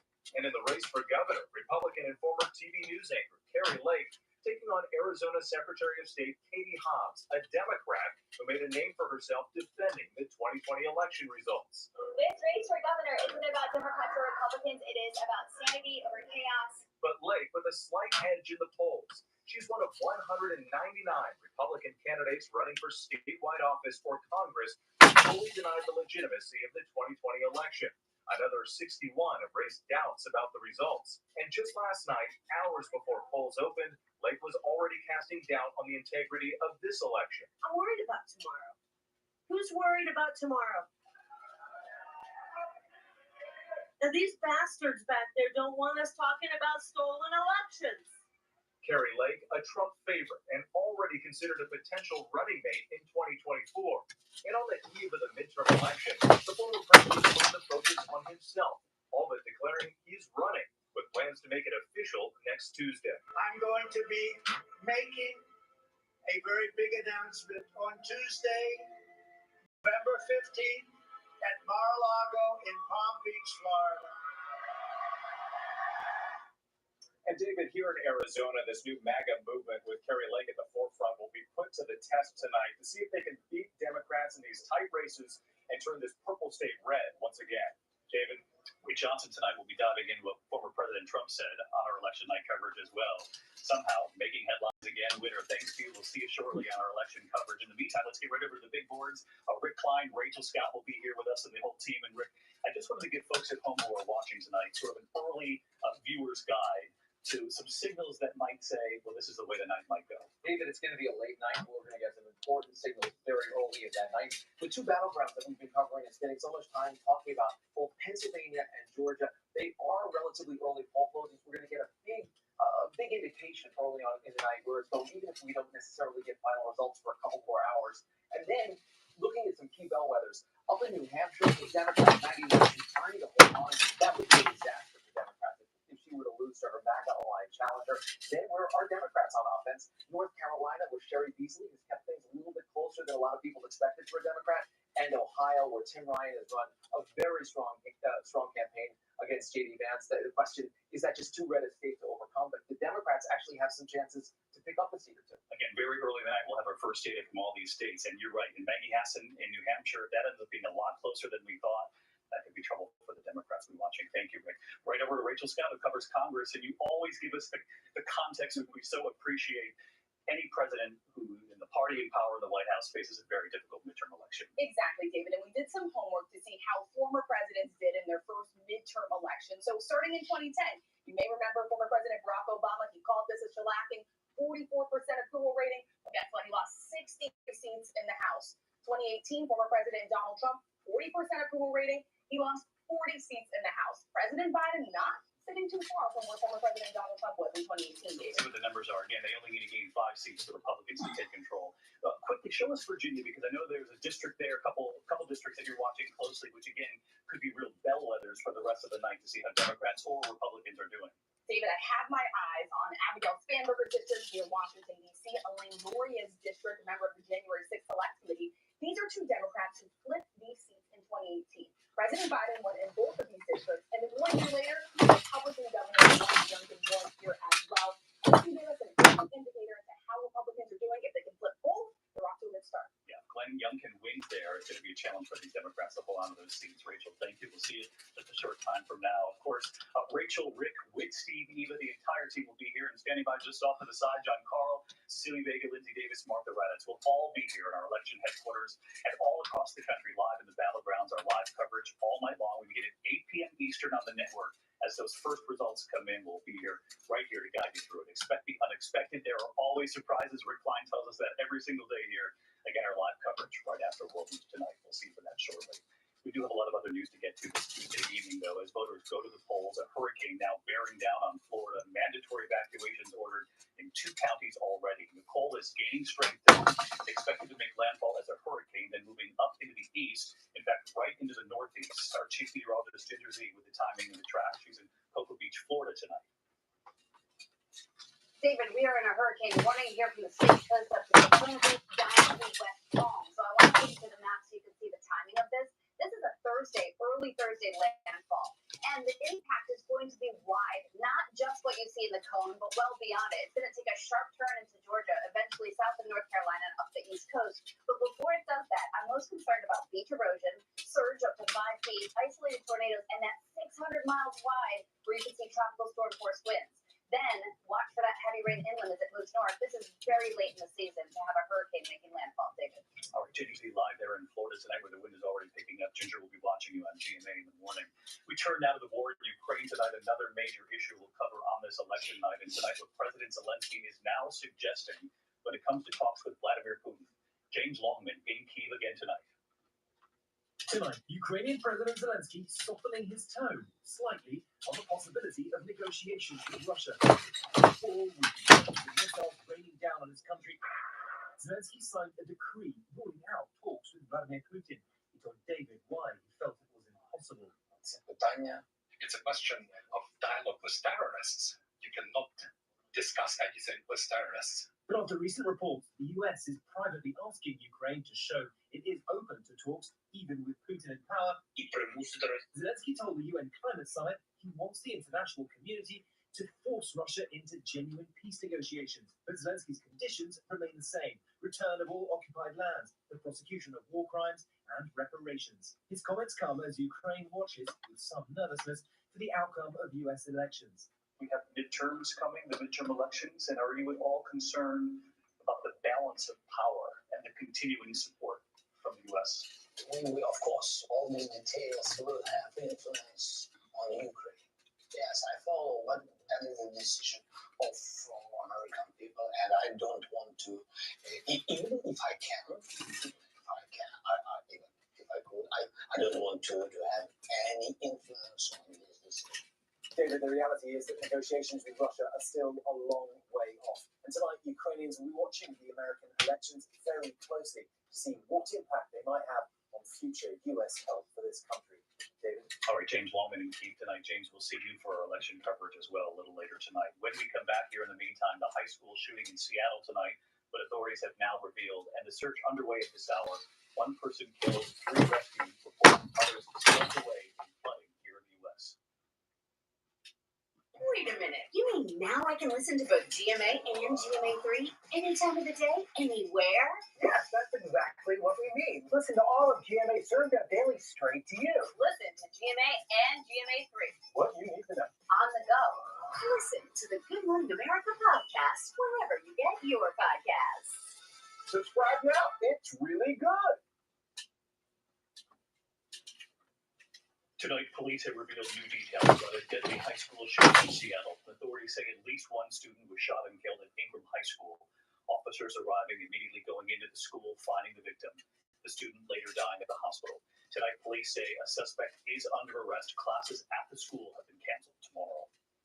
Tonight, rescue teams are searching for victims swept away by deadly flooding in Ontario, California. That's just east of Los Angeles.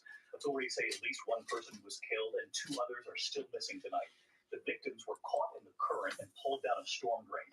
3 others have been 34.5 plus 60, so 94.5. So that's 45, 47 inches long on each side. Very early. A total lunar eclipse taking place across North America overnight.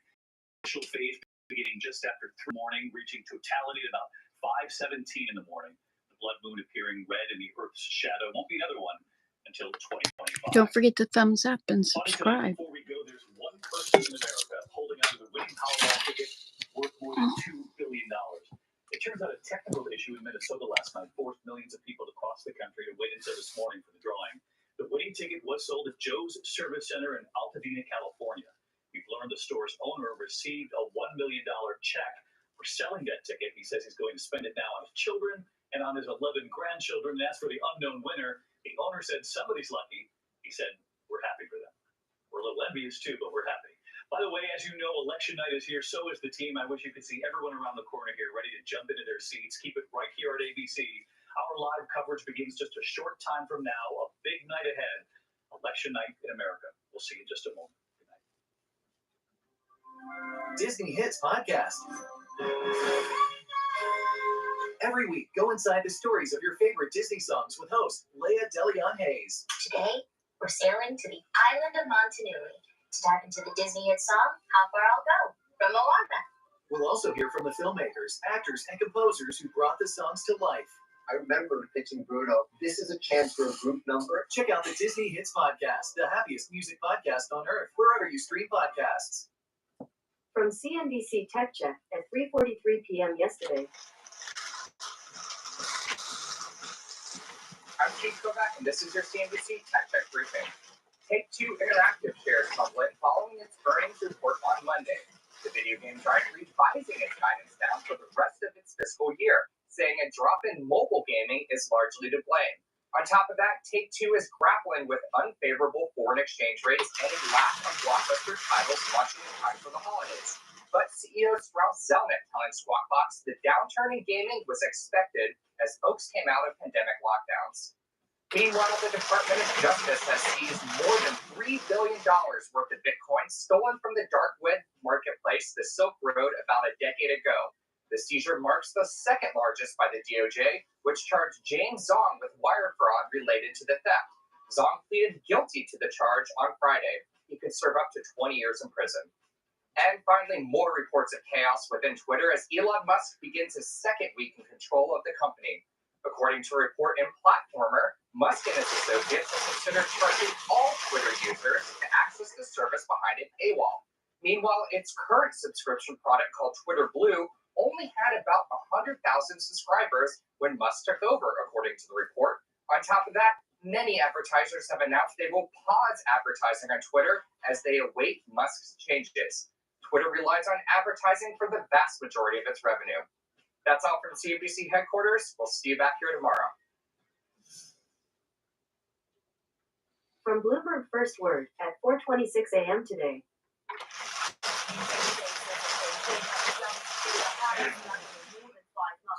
With officials alarmed by infections being found outside of quarantine. China's biggest outbreak, meanwhile, is in Guangdong province, which is the main driver of the national caseload, which rose to more than 7,700 on Tuesday, the highest since April. The UK and the EU are close to a major breakthrough in their months-long dispute over post-Brexit trading rules in Northern Ireland. Bloomberg has learned Brussels has begun testing the UK's live database, which tracks goods moving to Northern Ireland. If the EU is satisfied with the system, it could pave the way for a deal on customs checks. UK Prime Minister Rishi Sunak has suffered his first cabinet resignation after Gavin Williamson It's the third time in recent years that Williamson has been forced to resign from government. He denies any wrongdoing. Global news 24 hours a day on air and at Bloomberg Quick Take, powered by more than 2,700 journalists and analysts from 120 countries. Nancy? Hi, darling. Is Milo going to come today? At 6:23 a.m. today. So you're free till... We're on. We're live. We're live. Welcome to the intelligence from The Economist. Yeah, no. In New York,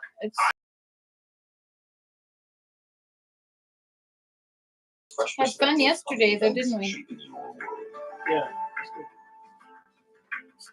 Favelas Cold out Dias there today. Barrio Bajo. Yeah. The names vary, but around 120 million people in Latin America live Yeah, it in was slums -5, surrounding I major think. cities. Argentina Or has -4. embarked on an ambitious slum improvement plan, led by an equally ambitious politician. And one clear trend from the war in Ukraine is the rise in the use of drones and precision anti-aircraft missiles. So good old-fashioned ground attack aircraft aren't as safe or as useful as they once were. As of this war, it might be a terminal tailspin. First up, though,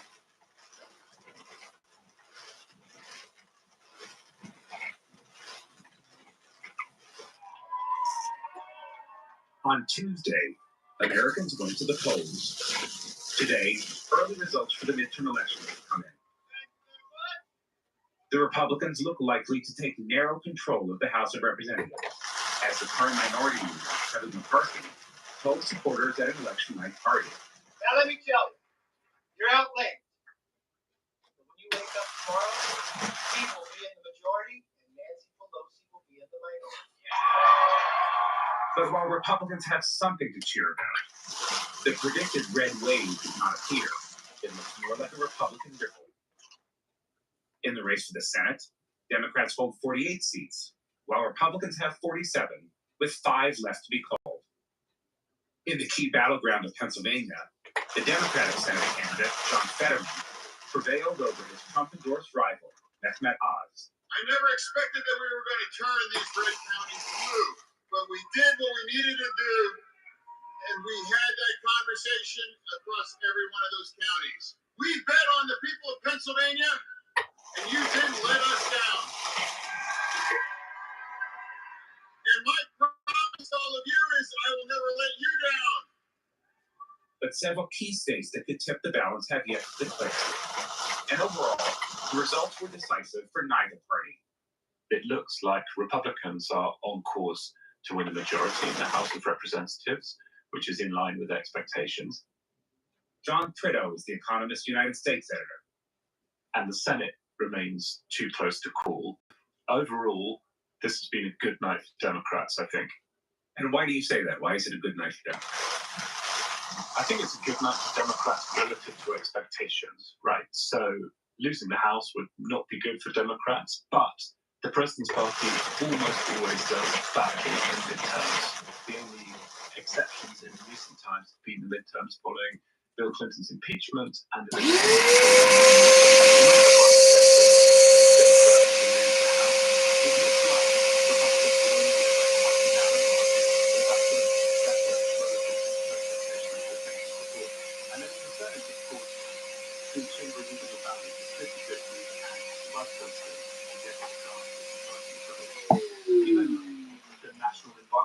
given Joe Biden's low approval ratings, given inflation above 8%, I think a lot of people expected that in these very tight races, the results would just break for Republicans.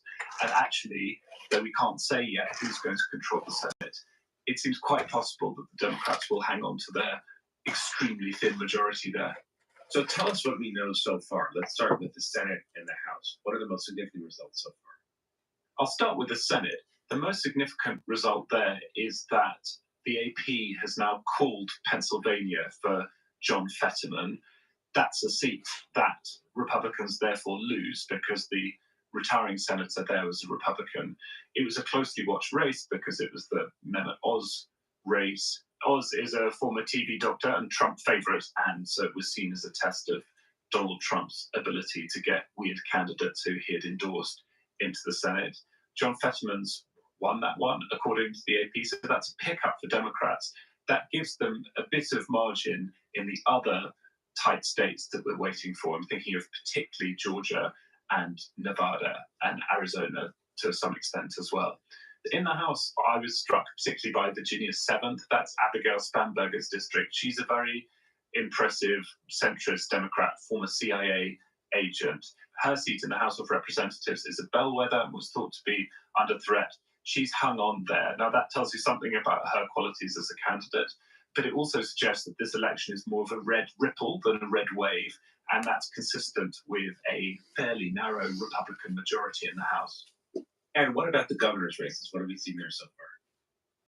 In terms of the governor's races, I think you can divide them into states where the result was expected but significant, like Texas, where Greg Abbott has won re-election by a comfortable margin in a very large state, and therefore that's a consequential result.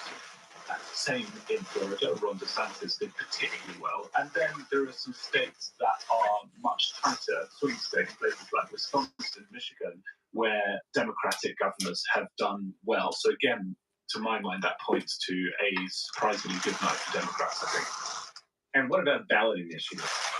Well, we're still waiting to see the results of some of the more interesting ballot initiatives, but it seems so far that pro-choice campaigners who were worried about abortion rights in various states after the Supreme Court overturned Roe v. Wade That's the case in California, which you'd expect, but also Michigan, Virginia, and Kentucky. And what about the races that are too close to call? What are you going to be watching in the next couple of days? In the coming hours, I'm going to be watching the results from those key Senate seats. Those matter, of course, because who holds the Senate matters a lot for how America is governed. And the seats that we're really paying attention to now are Nevada, Arizona, and Georgia. And it's perfectly possible that Georgia will go to a runoff, which would then mean the election is decided in December. So we might be waiting until then to find out which party controls the Senate. The other thing that we, The Economist, will be watching closely is how the results of the Secretary of State races go. Economist readers will know that those are the posts that are important when it comes to election administration.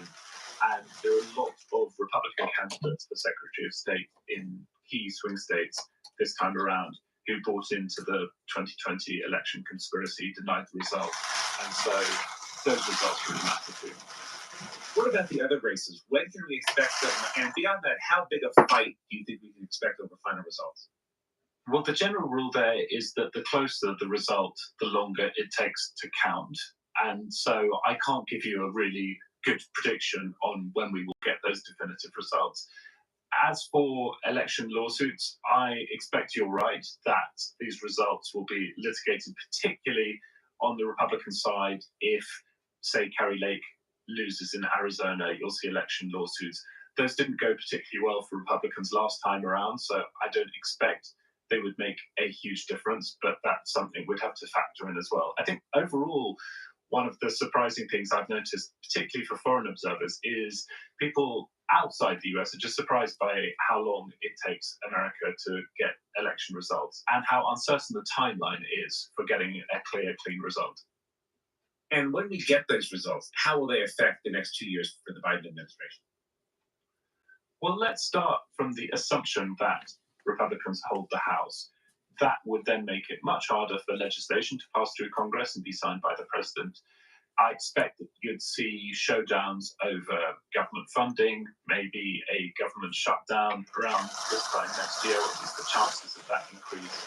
And we'll also see House committees pursuing investigations into Hunter Biden and his business dealings. Then let's turn to the Senate. So even if Democrats don't have much of a majority there, the thin majority they have at the moment makes it a bit easier for them to confirm people to run government departments and agencies, which matters from a getting things done point of view. And it also makes it possible for Joe Biden to nominate judges and expect to have them confirmed. That matters quite a lot for how things play out over the next 2 years. And let's look beyond the next 2 years, looking ahead to 2024. How do these results affect, do you think, the next presidential election? Well, I was having a conversation with the Economist data editor, Dan Rosenheck, who built the Economist election forecast model along with Elliot Morris. And just to give them a shout out, our election forecast model looks like it was pretty accurate in terms of predicting this result. And Dan's take was that if you're an elected Republican, you'll look at these results and note that all of Trump's guys have done pretty badly, right? Donald Trump waded into Republican primaries, particularly in the Senate, picked a whole load of candidates in places like Pennsylvania and Georgia who are bad candidates, and non-Trump candidates, I think, would have done better. Meanwhile, he points out Ron DeSantis, the governor of Florida, won by 9 points and made the election look like Ronald Reagan in 1984. So, yes, Donald Trump has a lot of influence over Republican primaries, and a lot of Republican primary voters still like him a lot.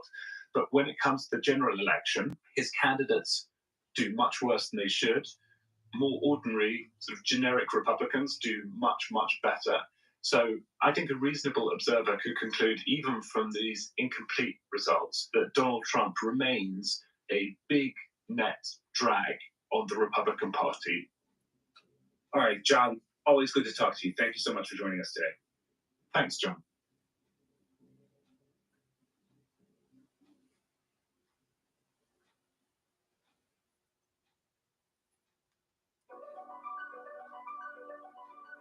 Argentina's slum policy is a rare bright spot in the country. Despite differences among political parties, there seems to be a common goal to make life in the slums better.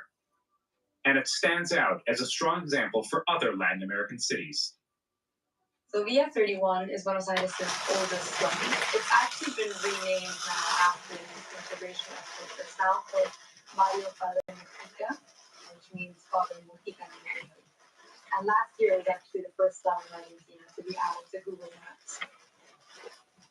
Ana Lancas is our Argentina and Chile correspondent. It's sprawled across 72 hectares, or 178 acres, and is home to over 40,000 people. And it's right across the street, actually, from one of the poshest neighborhoods in Buenos Aires, called Retiro, which is the kind of place where you can buy a bag of coffee beans for $22 and order a pesto salad at a really cool restaurant. But though Via 31 may not be as glamorous as Retiro, it is catching up, and that's largely due to Argentina's policy on slums and money being spent on the area. What is the government doing? So lots of slums are currently in the process of being upgraded in Argentina. That's jargon for basically being beautified, infrastructure being built. But none has been as successful as Via 31, which has become the flagship for the policy. So since 2016, the city government, with funds from the World Bank and the Inter-American Development Bank, has spent some $300 million on paving roads, titling land, laying sewage pipes, electricity cables. So for example, the slum used to have only one asphalt road, and today all the streets are paved. Or in 2016, no public school existed, and now the neighborhood has 3.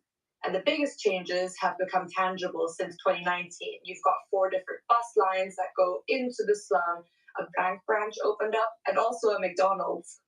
And the biggest change has come for the 1,200 families that once lived under the highway that cuts across the slum overhead. It was really dangerous to live there, so the city government built apartment blocks for them in a safer part of the slum. And it's been a huge improvement. How did all of this come about?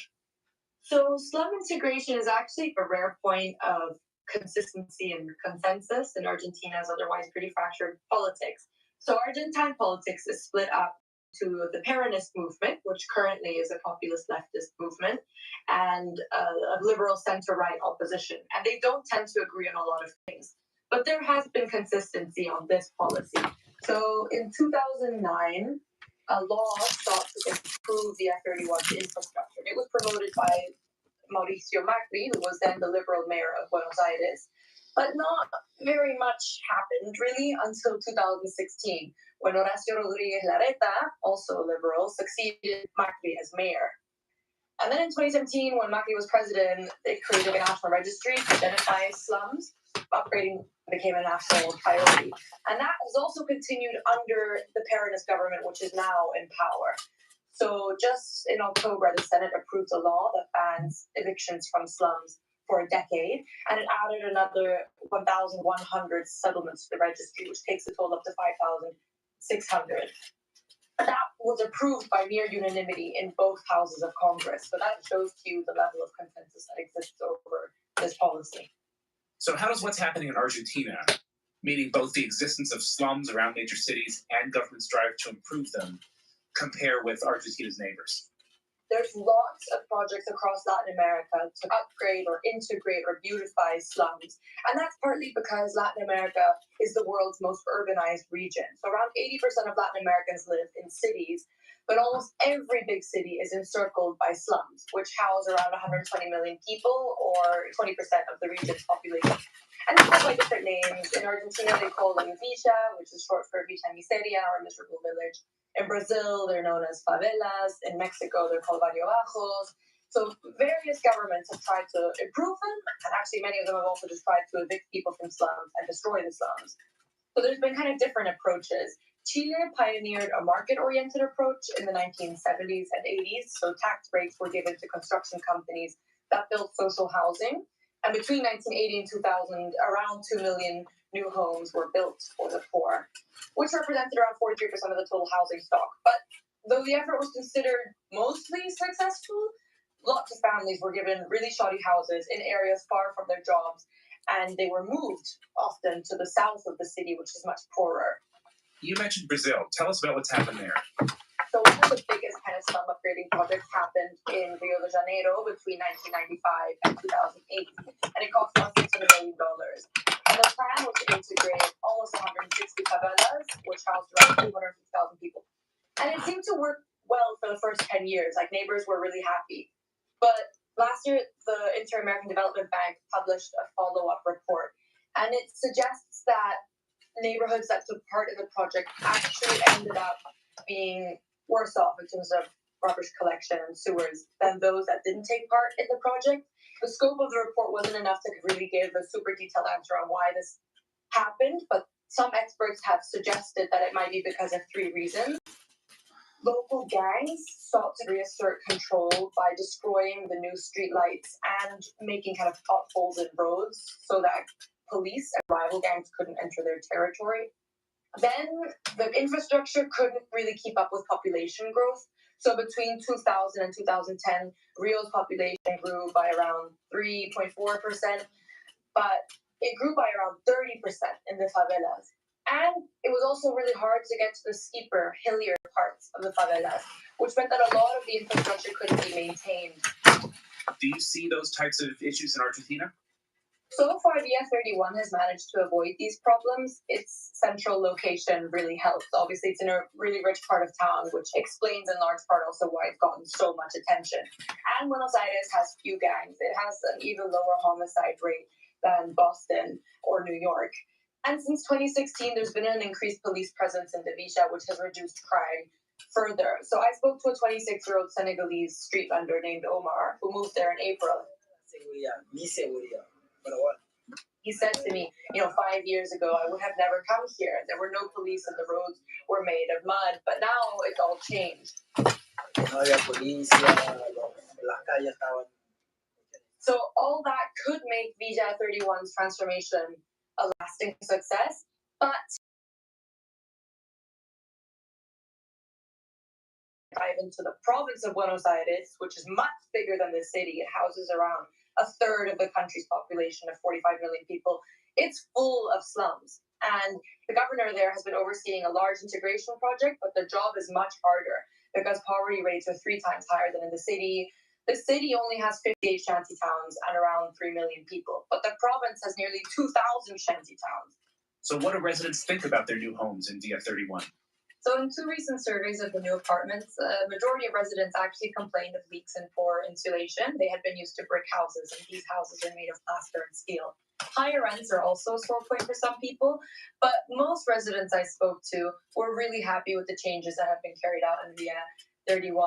I spoke to Liz Miguel, a 49-year-old Peruvian cook, who was so happy when she received the title to her new house. She said to me, I told my boss, I told her, now I have my house. I have my house and it's in my name. I have a title. That day, I looked at the girl from the city government and I didn't know how to hug her because we were in the pandemic, but I was so happy I wanted to jump for joy.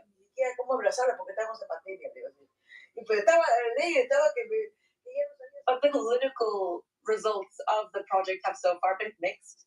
So last year, the mayor lost the primaries in the slum, but now he's hoping that with the new changes becoming more tangible, that the publicity from VF31 can help him win the presidency next year, which he's expected to run for. So adverts across Buenos Aires push his slogan, the transformation doesn't stop. Mr. Larreta is a Harvard-trained technocrat, and he kind of lacks the pizzazz of some of his populist counterparts, but he's hoping to show that Argentina needs competence over charisma. All right, Anna, thanks so much for joining us today. Thank you, John.